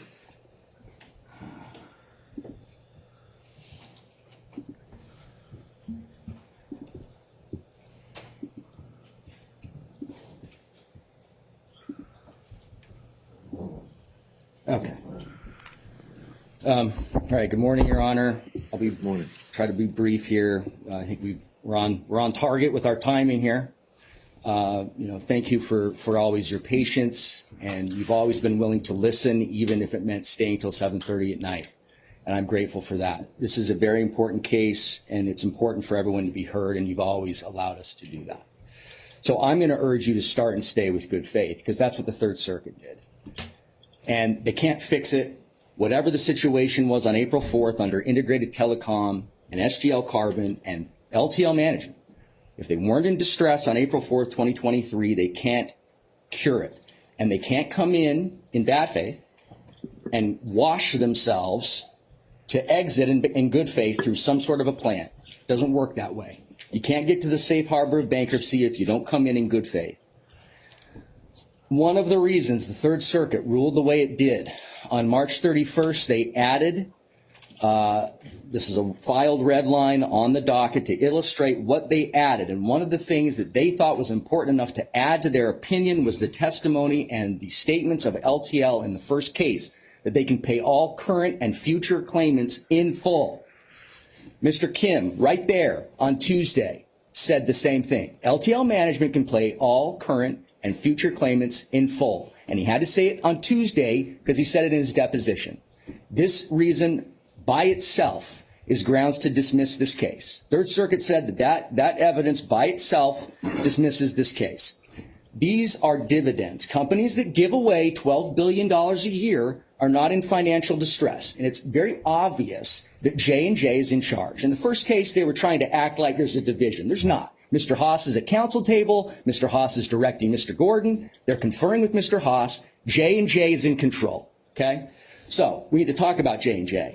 This is what they settled cases for in the tort system. Fractions of what they take and put in bags and throw out the window to their shareholders. They don't need that money, and they give it away. So here's what was not enough to cure a lack of financial distress. Good intentions. Assuming that J&J has good intentions, and they don't, but if they do have good intentions, not enough. J&J's belief that they can equitably pay people. They don't believe that. Even if they do believe that, that's not enough to cure this. Your Honor's commendable effort. You have spent a ton of time on this case. You have dedicated a great deal of time and attention. That's not enough to cure the lack of good faith. Their desire to resolve equitably. Here's what bad faith is. So they said, this is their slide from the first trial. No mass tort case has ever been dismissed. Well, the reason for that is that no one ever did a Texas two-step and came in and filed a mass tort bankruptcy. That's why. This illusion that you can have the puppet master and the stooge debtor being controlled by them had never been attempted before. Third Circuit said, you're not in distress. And Judge, I've got a lot of great arguments, and I've ranted and raved about them, over the last 18 months. Third Circuit didn't get to any of that stuff because they stopped at the gate, and they said, if you're not in distress, you can't come in. Mr. Haas issues these edicts on the website about how, a small minority of plaintiffs' firms are against their clients' interests. Well, that sounds pretty serious. So I asked him about that in his deposition. I got a stern lecture from him about what he means. What he means is that claims are worth zero in the tort system. So basically, anything other than zero, I need to go to my client and tell them. Now, of course, he's wrong. J&J settled nearly 7,000 cases in the tort system, including 1,100 mesothelioma cases. So they are settling cases in the tort system, as he well knows. The other thing he says is we're seeking aberrant, one-off large verdicts. I remember this one, Your Honor. Lottery verdicts, you know, we say how offensive that is for our clients to hear that. They keep saying it anyway. J&J has a duty to its shareholders. That's why they settle cases. No tortfeasor ever comes into court and says, you know what, we feel terrible. We want to pay everybody what we think we owe them. Never. That's never going to happen. That's not how it works. The reason they settle cases is because they have a duty to their shareholders. Now, the LTL officers, they've breached all their fiduciary duties. But the duties that J&J takes seriously are the duties to their shareholders, and that's why they settle. So you see those verdicts? That's assuming $3 billion in verdicts. Okay? I think the number is actually lower now in terms of what J&J actually pay. So what you see there is $66 billion in dividends from 2017 to today. The reason why J&J settles cases is because they can settle cases at arm's length where individual victims can accept individual amounts of money for less than they would lose with verdicts. And Your Honor, they're going to win some verdicts. They're going to win some. That's why we settle too.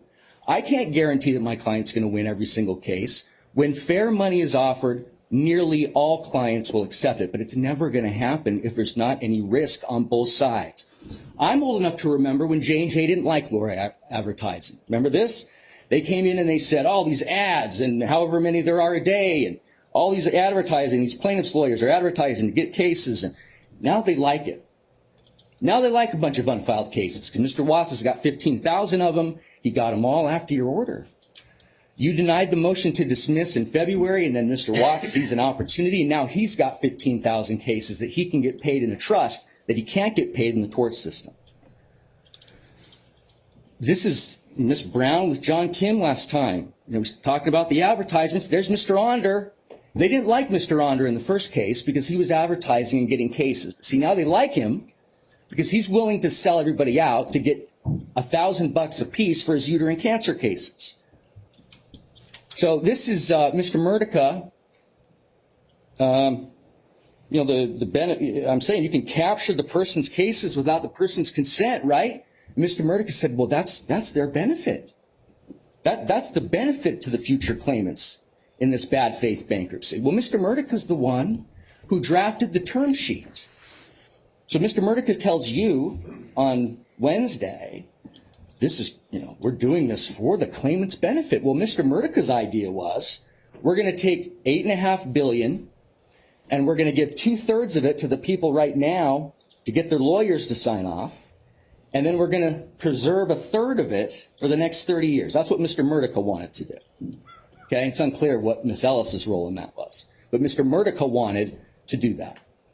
Then, of course, he espouses the view. Oh, if we took it to a vote, overwhelmingly they'll support this vote. And all of this is indicia of bad faith. Okay? They're not in distress. They can't be in here. Even if they had good intentions, the Third Circuit assumed that they had good intentions. The Third Circuit, as it said, took them at their word and assumed their intentions were good. They don't have good intentions, Judge. All of this is indicia of bad faith. So you'll hear this refrain, let the women vote, let these people vote. No one knows what they're voting on. No one knows what they're voting on. This is the TDP of the first plan. The new plan doesn't have specific amounts, but regardless of whatever plan it is, it's ever going to go out for a vote, which it should never be allowed to go out for a vote. It's always going to be unclear what the person receives. In the tort system, I can go to Kate Tollefson and I can say, J&J is offering you X amount. What would you like to do? And you heard the cross-examination yesterday where counsel for the debtor said something about you can't compel settlements in the MDL. Yeah, you can't, because the Constitution doesn't allow that. You can't compel people to settle if they don't want to settle. J&J wants to do that. This plan that is on file right now, and any plan that J&J did not do this embarrassing bankruptcy to give the claimants their rights. Okay? J&J did all this to cram down claimants. And so the plan that is on file right now and will not change in these material terms is unconfirmable. A necessary condition, as Mr. Kim says, to protect a non-debtor third party, J&J, that's going to get tossed under combustion engineering, W.R. Grace, and Federal Mogul. It would make no sense to challenge the indemnity. Of course not. Why would you? Why would LTL contest the fact that they have to reimburse J&J for J&J's independent liability? They didn't consider it. They're taking their orders from J&J. They don't pay mixed exposure cases. In the tort system, they settled cases. People that use baby powder, people that had break exposure. Under the plan, they don't do that. They want to compel settlement. They want to capture and bind all the futures right now. This is Ortiz. The opt-out provisions, the Supreme Court said there's not good enough, and Fiberboard, a lot worse financial situation than J&J, Judge. Fiberboard could not do a limited fund class action, and the opt-out that was permitted, didn't cure the problem because it capped damages and you had to go through mediation first. This is their plan. Maximum judgment award, maximum value. You got to go through all of the alternative dispute resolution. And so 20 years ago plus, the Supreme Court said you can't bind future claimants to capped damages and capped judgments, and that's exactly what this plan is trying to do, and that's the only plan that's ever going to be acceptable to them, even if we were to proceed along this case. I'll end with this. This is Kate Tollefson, okay? I represent 80 people that have mesothelioma. They have fundamental rights to decide for themselves, whether to file a lawsuit, whether to settle, whether to go to trial. That is a fundamental right under the state constitutions and the United States Constitution. And Judge Ambrose wrote, given Chapter 11's ability to redefine fundamental rights of third parties who are my clients, only those facing financial distress can call on bankruptcy's tools to do so. So the safeguard to protect the people whose claims have been stayed is financial distress. They are not in financial distress. They are not before you in good faith. And what we're seeing in this case is what happens when we contemplate allowing bad faith debtors into the safe harbor of bankruptcy. Thank you, Judge. Thank you, Mr. Thompson.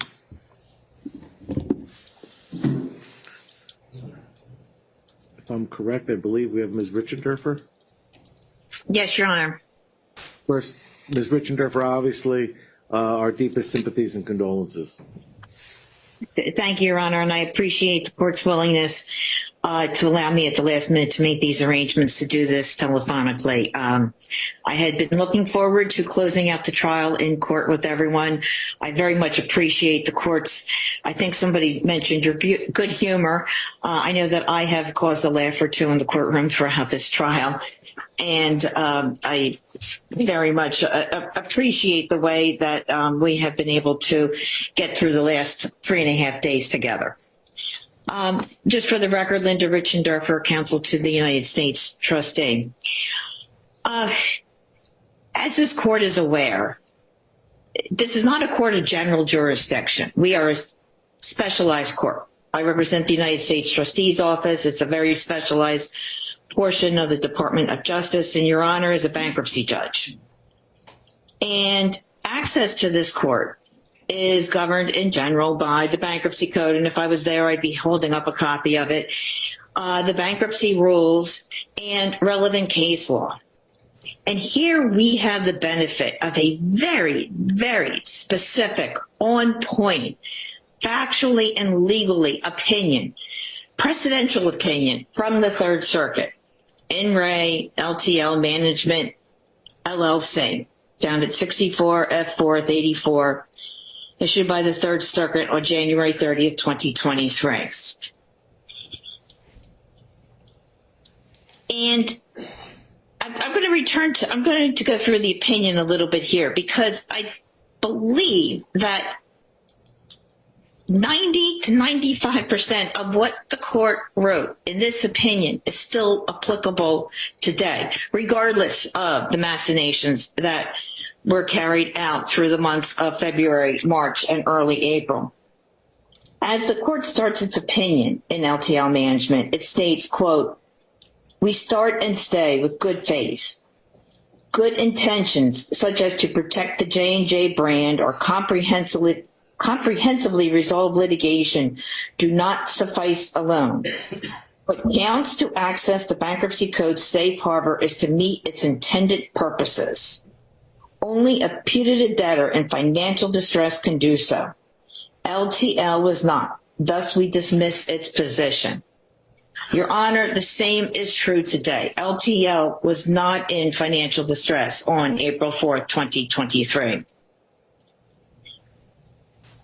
The opinion that is written by the Third Circuit also cites liberally to other Third Circuit precedent that applies here, SGL Carbon Integrated Telecom. In the LTL case, the Third Circuit wrote on page 101, the theme is clear. Absent financial distress, there is no reason for Chapter 11 and no valid bankruptcy purpose. At one point, I believe it's in Mr. Kim's declaration for his direct testimony, where he believes that there is a valid bankruptcy purpose in a resolution of claims through a bankruptcy trust. That was paragraph 60 of his direct testimony declaration. Well, Third Circuit already made very clear, no, that's not a valid bankruptcy purpose. Valid bankruptcy purpose is financial distress. And we go back to looking at financial distress.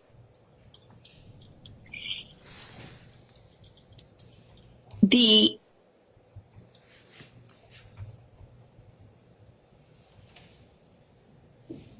Integrated Telecom, sorry, Your Honor, I lost my place on my notes. Integrated Telecom made clear that absent financial distress, a desire to benefit from certain code provisions cannot justify a filing. Extremely important here when we hear so much about a 524G trust.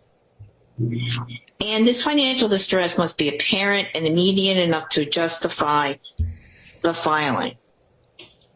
The Third Circuit looked at the information that was part of the record and said that the projections ignored the possibility of settlement or a successful defense of a case or dismissal of claims.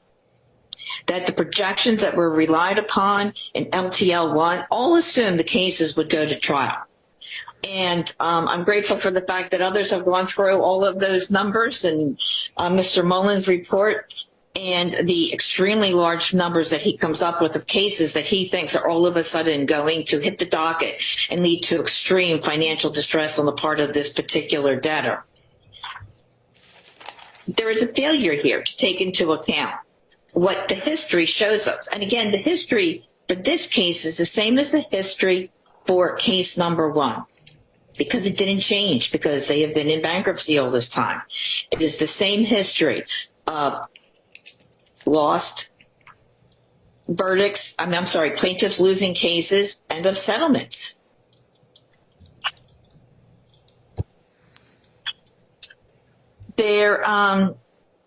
Mr. Kim testified that the financial distress he thought arose from this extreme and ceaseless financial burden of the defense of the talc litigation.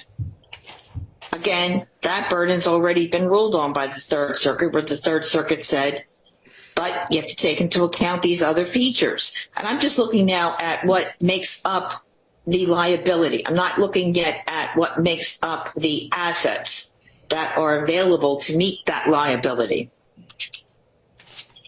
I believe this is mentioned already by someone, but I wanted to point this out too, that when we look at financial distress, we must keep in mind, LTL has no operations, it has no assets, no employees, it doesn't produce anything. This isn't a case where the debtor is seeking to turn around and reorganize. It's not going to come out the other end. It's not here to save jobs. It's not here to continue to market a particular product.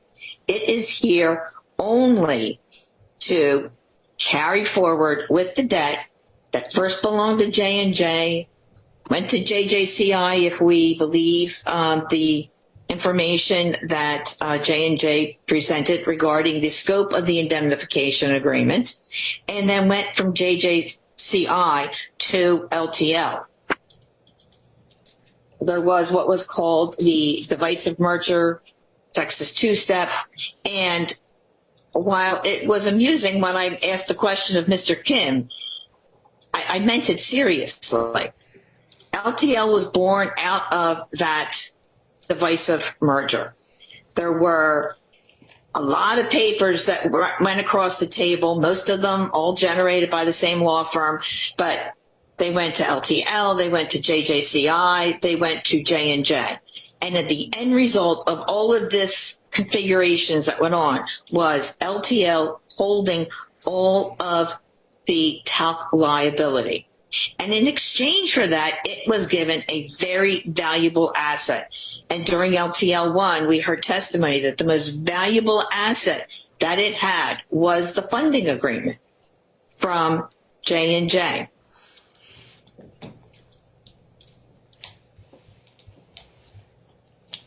Then once we move forward and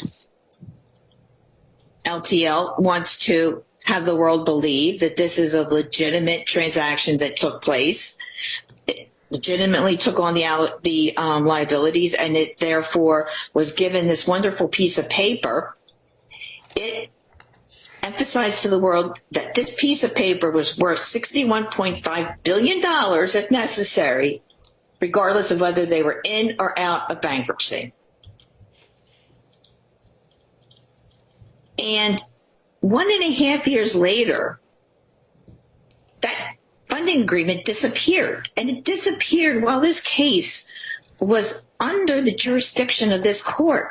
It disappeared in front of the eyes of Your Honor. It disappeared in front of the U.S. Trustee's office. It disappeared in front of the TCC that was appointed in the first case. As a debtor in possession, LTL owed a duty, a fiduciary duty to its creditors up through April 4th, 2023 at 2:00 p.m., I think it was, when the dismissal order hit the docket. And little did we know that starting on January 30th, Mr. Kim is talking to Mr. Murdica and others at J&J, and they are going through efforts to take away this debtor's biggest asset from the first case. In some ways, Your Honor, it was a violation of the automatic stay. J&J came in and said, void or voidable, we don't think it is of any value anymore. We don't think it's enforceable. White flag goes up by the LTL board, and they say, okay, we're not going to go. We're not going to do anything. They sit down and they get another agreement. Your Honor, a debtor in a bankruptcy case does not have the right to give away such an asset while it is within the jurisdiction of this court. And I mention these and stress these items because I think these are also indicia of bad faith. Putting aside the financial distress argument, these are indicia of bad faith.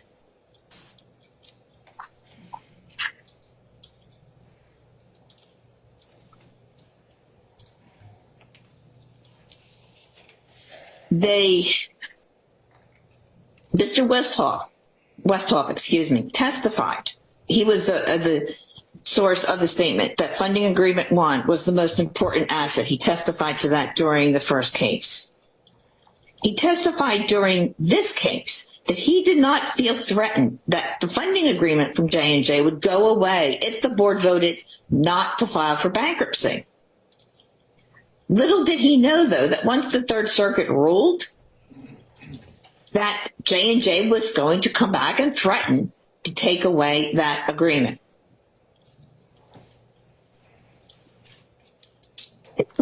They should have come back to this court. There were also inconsistencies that were presented to the court. Mr. Westhoff disagreed with the experts, Drs. Bell and Mullins. Drs. Bell and Mullins said that the liabilities were greater than $8.9 billion. Mr. Westhoff, member of the board of managers, who's supposed to be kept up to speed, he's also the president of the company, he disagreed with them. He disagreed they were above $8.9 billion. And then we have Mr. Kim coming in, who was supposed to advise Mr. Westhoff and the rest of the board of managers, and Mr. Kim disagrees with the figures Mr. Westhoff gives us as to what the cost of a case is. So, got to get our hands around the liabilities here. And we have the people who manage the company disagreeing with the experts, and we have the people who manage the company disagreeing with each other. When questioned by, I think it was counsel for LTL, Mr. Wussoff said that, okay, even if the liability is greater when the case is not in bankruptcy, it was not going to be greater than $30 billion, which brings us to the current funding that is available to this debtor. It has cash assets or cash it can gain access to that at this point should be over $1 billion because Holdco should have kept that dividend. But Holdco allegedly can go back and get that dividend at a moment's notice. It's supposed to be an on-demand loan. We haven't seen the paperwork, but allegedly that's what it is. And in addition, we have the assets that Holdco owns, which we're told are worth $29 billion. So Mr. Wussoff even says that he does not believe outside of bankruptcy, and he's the board of manager, he's on the board of managers, and he's the president of the company. He speaks for the company, he speaks for the debtor, that they would not be greater than $30 billion outside of bankruptcy. While J&J may have pulled its funding agreement, it didn't stop trying to direct the actions of this debtor. Every time we tried to find out, well, okay, what about all these agreements that are supposed to be in place here now that the debtor wants to rely upon to jump over the gating issue of financial distress and just get right into the middle of a bankruptcy case? Who's the architect of this? Who drafted the PSA documents and negotiated them? Mr. Murdica, outside counsel for J&J, never retained by LTL. Who negotiated this, some type of alleged third-party payer, lien holder, whatever agreement? Mr. Murdica, we haven't seen hide nor hair of what this is or isn't. The state attorney general's figure, and I believe that Ms. Johnson also already addressed this, where does that figure come from? Mr. Murdica. Mr. Murdica is the one that's out there operating, and he's not reporting back to the board, and he has not been appointed by the board either. Your Honor, I'm not going to comment on the merits of MDL versus bankruptcy because to me, that's not an issue for this court. I don't think that that's a relevant issue. The issue is, can this entity be in bankruptcy? Has it met the gating issue? The U.S. Trustee's Office job is to protect the integrity of the bankruptcy system. And we therefore often take positions in cases, even when all the other parties in interest may disagree with us. Reading through the SIR replies last night, I noted that the debtor is still trying to imply that there's some sort of, I don't know, agreement or something untoward going on between the U.S. Trustee's Office and the TCC. Your Honor, if for once somebody else, another party in interest, is arguing the same position as the U.S. Trustee's Office, that doesn't mean that there is any sort of conspiracy. It just means that there are a lot of people who read the bankruptcy code the same way and know that there is this gating issue. I also took great offense when I saw in the debtor's SIR reply in footnote number 5 that they're alleging that we did not put on the TCC anybody whose attorney had anybody whose attorney had signed a PSA. Your Honor, we were served with discovery requests in this case, and we responded, and we answered them. And question number 2 asked us why nobody was on the committee, why no one whose attorney had signed a PSA was on this committee. And we responded, and we told them, we didn't get any questionnaires. To our knowledge, no attorney whose client, I'm sorry, I'm going to say this backwards again. No client whose attorney signed a PSA submitted a questionnaire to be on this TCC. That's why there's nobody on the TCC. What would have occurred if they did? I don't know. But I do know that nobody tried to get on the TCC. So hopefully me saying this in public now will put it to rest, because I've heard this way too many times from debtors counsel, and they're trying to make something of it. There's nothing to be made. We can't appoint people to committees when they don't voluntarily come forward and fill out questionnaires. The ad hoc committee, when I read their reply, Your Honor, it was, in some strange way, it reminded me of creditors trying to file an involuntary. They're like, we're all in agreement. We want this thing to go forward. We want this plan. And so therefore you must keep this debtor in bankruptcy. Well, you can't file an involuntary unless the debtor is in financial distress. It meets the test. It gets past the gating issues. And that's the same response I have here to the ad hoc committee. You can't get past that just because there's a group of creditors who have sat down and agreed to some sort of structure. That is not sufficient.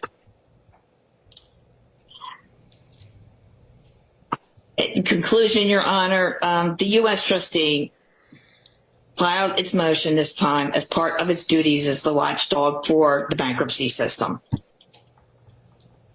And we believe in precedent being followed by the courts. The Third Circuit has spoken so clearly on this issue. The only difference between now and then is this piece of paper from J&J.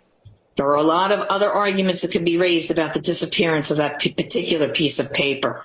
But at the end of the day, we heard the fact witnesses testify that LTL can meet its current obligations in or outside of the bankruptcy system, between the cash it has available and between the value of, and with the value of holdco.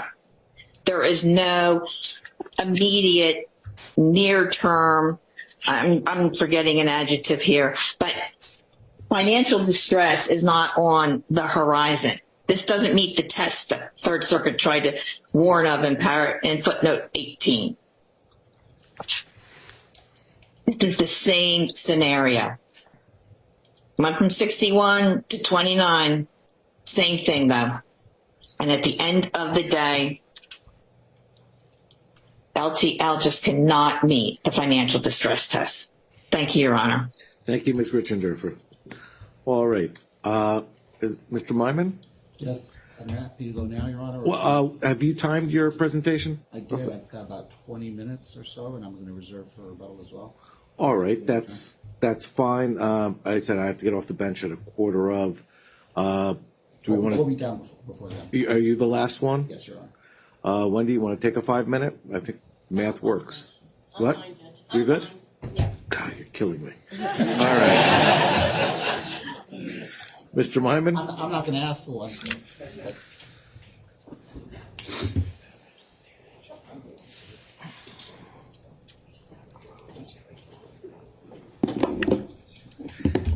Maybe I should stop drinking.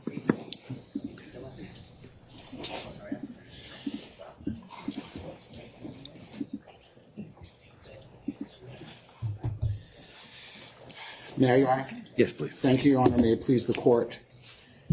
You've heard from the movements on the motions to dismiss, and quite frankly, there are too many grounds, independent and joint grounds, that mandate dismissal of the sham bankruptcy to list.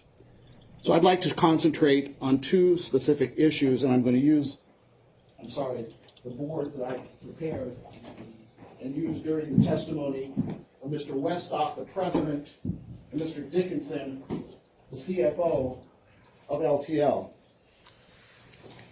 According to Mr. Westhoff, there are two differences that distinguish this from LTL1, where the rule of law in this circuit is that they filed in bad faith and had to be dismissed for the lack of financial distress.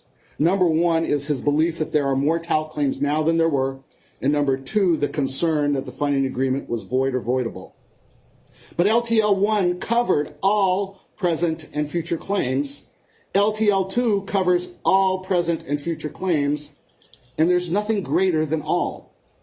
In fact, the court-appointed estimation expert accumulated all of Mr. Watts's claims, accumulated all of Mr. Onder's claims, Mr. Nachawati's claims, Mr. Slater's claims, all the ones that are now with the ad hoc committee. Those were all in LTL1. But one thing wasn't in LTL1. In LTL1, and prior to that, Mr. Murdica had made it clear to Mr. Onder that he would never pay a uterine cancer claim, he would never pay a cervical cancer claim, and to Mr. Murdica's credit then, he was telling the truth.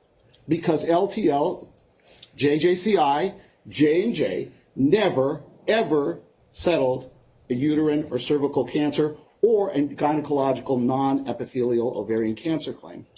And so I asked Mr. Onder, so what happened here is the deal that Mr. Murdica came to him with gave him something that he never had before. If you agree with me and come into bankruptcy with me, I'll pay you on claims you would never be paid in the tort system. And he said, correct, that's right. So not that they found more claims, they found more votes. But even with all of the claims, there's no financial distress. Even crediting everything that the defense experts said, which it's been shown to be unreliable speculation and worst case scenario projections that the Third Circuit said you can't do, let's just take a look at what their worst case scenario projections were. According to Dr. Mullen, it was between $11 billion and his worst case scenario, $21 billion. That's in his report. That's the range. It ain't higher. For the short-term liability, he projected, and Mr. Ruckteschell walked through why this is horribly unsupported and purely speculative, between $3 billion and $7 billion within the next 3 years. But it's undisputed that Holdco has over $30 billion in assets. What makes things worse, according to the debtor's own expert, Dr. Bell, $22.7 billion is available to pay talc liabilities. That was the top number the bottom number he was able to get to. And so if the top worst case scenario with all of these speculative and improper projections and assumptions is $21 billion, and they have $22.7 billion according to their own expert, by definition, they're not in financial distress. And so what do? They say, well, don't look at that. But take a look and say, yes, we had a funding agreement that the circuit provided its opinion based on, and they gave us some guidance. I haven't heard anything more offensive in my legal career than the audacity to say that the Third Circuit Court of Appeals was telling them how to do it right the next time. It's premised on the theory that the purpose of the funding agreement was frustrated. We know from Mr. Westhoff what the purpose of the funding agreement was: to provide LTL with the funds it would need to resolve all current and future claims. Plain and simple. This idea of frustration of purpose is legally wrong. Mr. Jonas addressed it. You'll see it in the motion papers, and I'm sure you'll see it in the post-trial briefing.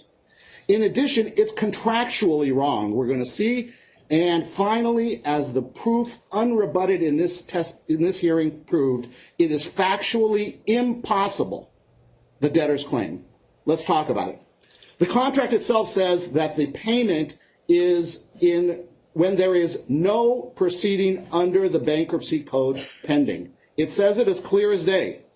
And despite the fact that Mr. Kim and Mr. Dickinson said, well, we understood as we were sitting there that the real purpose was for bankruptcy, the contract itself has a counterparts and entire agreement clause which says that the language here supersedes in its entirety any understandings. And so as a matter of contract, and forget about construction under North Carolina law and frustration of purpose under North Carolina law, it is none of those understandings can be taken into account by the court because it's the contract which J&J drafted. According to Mr. Westhoff, they drafted it. All inferences have to be given against the drafter, and that's what it is. He said he was concerned about the growth and costs of the TAL claims, but he wasn't worried because he had the funding agreement as an asset for LTL to resolve the cases. And he understood, as the president of LTL, who agreed under these terms to become president, that J&J was obligated whether or not LTL was in bankruptcy. And it gets worse. His understanding was J&J was the payer in or out of bankruptcy. When he voted, that was his understanding. That was the board's understanding. The circuit said very clear, it was their ATM had the right outside of bankruptcy. Mr. Gordon, in front of you, as an authorized agent of the debtor, admitted this. They can't walk away from that under the law. Mr. Katyal, as an authorized agent of the debtor in front of the Third Circuit, admitted this. They can't walk away from that. In their en banc petition to the Third Circuit, they failed to raise this issue. They failed to raise, hey, esteemed members of the panel, you have made the funding agreement void or voidable, and therefore, by your own opinion, we are in financial distress. Having had that opportunity to go to the circuit on that and failed to do so, they've waived it. Having done similarly a motion for stay, we want to bring this to the Supreme Court. The Third Circuit has created the financial distress. They waived it, and by waiving a cert petition to the Supreme Court, they have waived it. It is legally impossible. It's also factually impossible. On October 14th, Mr. Westhoff told us that they considered alternatives to Chapter 11. He said that they had the ability to say no. He said that no one threatened to take the funding agreement if they voted no. There was no risk of losing the funding agreement if they independently voted no. And again, we're giving them the benefit of the doubt, which we all know is not the case, that they were independent and had the right to say no. But giving them that benefit of the doubt, Mr. Westhoff said we were independent, we had the right to do it, and there was no risk of losing it if we voted no. Mr. Kim, the chief legal officer, didn't warn anybody and say, hey, the purpose of our funding agreement is to take us into bankruptcy. And if you vote not to take us into bankruptcy, that would be a frustration of the purpose of the funding agreement, and we risk it being void, voidable, or unenforceable. He didn't do that because the scheme hadn't been hatched at that point. And so Mr. Westhoff admitted that the board had the independence to say no. They would have been out of bankruptcy, and they still would have had the $6 million in cash, the RAM $367 million, and the value of new JJCI in the funding agreement. The purpose was to resolve the claims, and he would have had it outside of bankruptcy, and so the purpose couldn't have been bankruptcy. And he said he still would have performed his duties as president, and Mr. Dickinson agreed and used the funding agreement for its purpose to resolve current and future claims. And so, yes, there is footnote 18 in the circuit opinion, which warned them not to do what they did here, although they want to reinterpret it and say, oh, this is a wink and a nod of the circuit telling us how to do it. But it doesn't matter who came up with the scheme. The scheme to terminate funding agreement 1 and remove J&J as the ATM backstop, it doesn't really matter whether or not it was Mr. Haas sitting in headquarters or Mr. Gordon or Mr. Kim who says he came about it with an epiphany. It doesn't matter because it's factually impossible for the purpose of the funding agreement to go into bankruptcy and only bankruptcy if Mr. Westhoff said they could have still had it had they voted no on bankruptcy. I know that there's a lot of cognitive dissonance that goes along in bankruptcy court. Are they a real debtor? Aren't they a real debtor? Are they a puppet? Aren't they a real puppet? We're going to pretend that they are. But there is no amount of cognitive dissonance that can reconcile those two. And so the premise of the theory that underlies the entire basis of this bankruptcy is legally wrong, contractually wrong, and factually impossible. And so what are we left with? We are left with bad faith through and through. The circuit said we start and end with good faith, J&J and LTL start and end with bad faith. On November 12, 2021, Mr. Westhoff, the president of LTL, who had the fiduciary duty to see that his business ran and his business, the purpose was to resolve the TAL claims. Mr. Dickinson, who testified under oath that his fiduciary duty was to ensure that LTL had the financial wherewithal to satisfy its liabilities. The announcement comes that J&J is separating out the consumer health business. And Your Honor probably wondered why I was asking Mr. Listman about Kenvue when Kenvue includes both global as well as North America. Well, the S1 that's in evidence shows, according to them, that North America accounts for 50% of the business.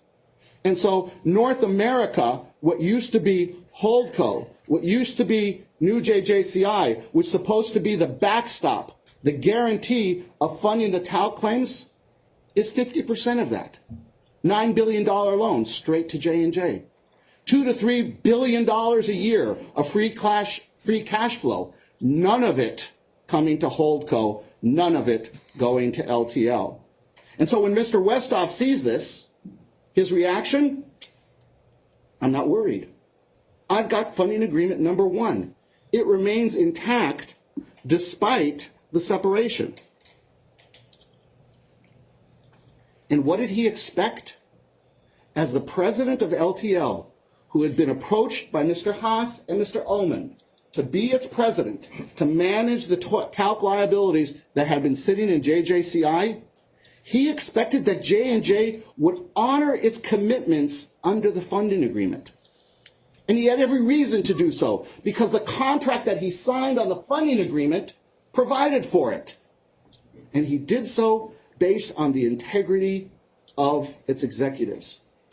When I asked him that and put the true sign then, I don't know if Your Honor heard, I told him I'm very sorry for that.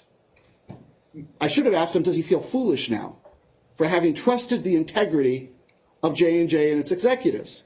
Because when it comes to the talc problem, from the beginning of time until this very moment in this courtroom, we know, and Mr. Burian confirmed it yesterday on the stand, that unlike how they deal with every other aspect of their business, their executives have zero integrity. I'm not sure I understand. I don't think I understand either. I think executives have no integrity whatsoever. Because when it comes to every other aspect of their business, they pay the affiliates what they need. But when it comes to making sure that LTL has not enough money so they can't be in Your Honor's court, they don't. When it comes to Holdco, when it comes to taking away $40 billion of value, they don't. And when it comes to how they're going to maneuver the cash flow with regard to the dividends or with regard to the cash that's owed, they don't either. Why this one affiliate of J&J worldwide do they act differently and without integrity of honoring their commitments? LTL, bad faith unquestionably. They undeniably failed to reach out to insist or even ask J&J to honor its commitment. But the question is why? Why did they fail? And the answer is clear. Because J&J didn't want them to. Because the entire purpose of this bankruptcy is not about LTL. It's for J&J to solve its talc problem in a global and final way. That is not a legitimate bankruptcy purpose. Reserving the rest of my time, Your Honor, I respectfully thank the court for its indulgence and its indulgence with me personally and indulgence with all of us. Thank you. Thank you, Mr. Myman. All right. Then that, I understand, concludes the movements closings, apart from rebuttal. Then, made good time, folks. It's 11:24. Let's try to get back by 1:15. I'll try to rush off the panel, and we'll continue from there. All right, we're adjourned. Thank you. you.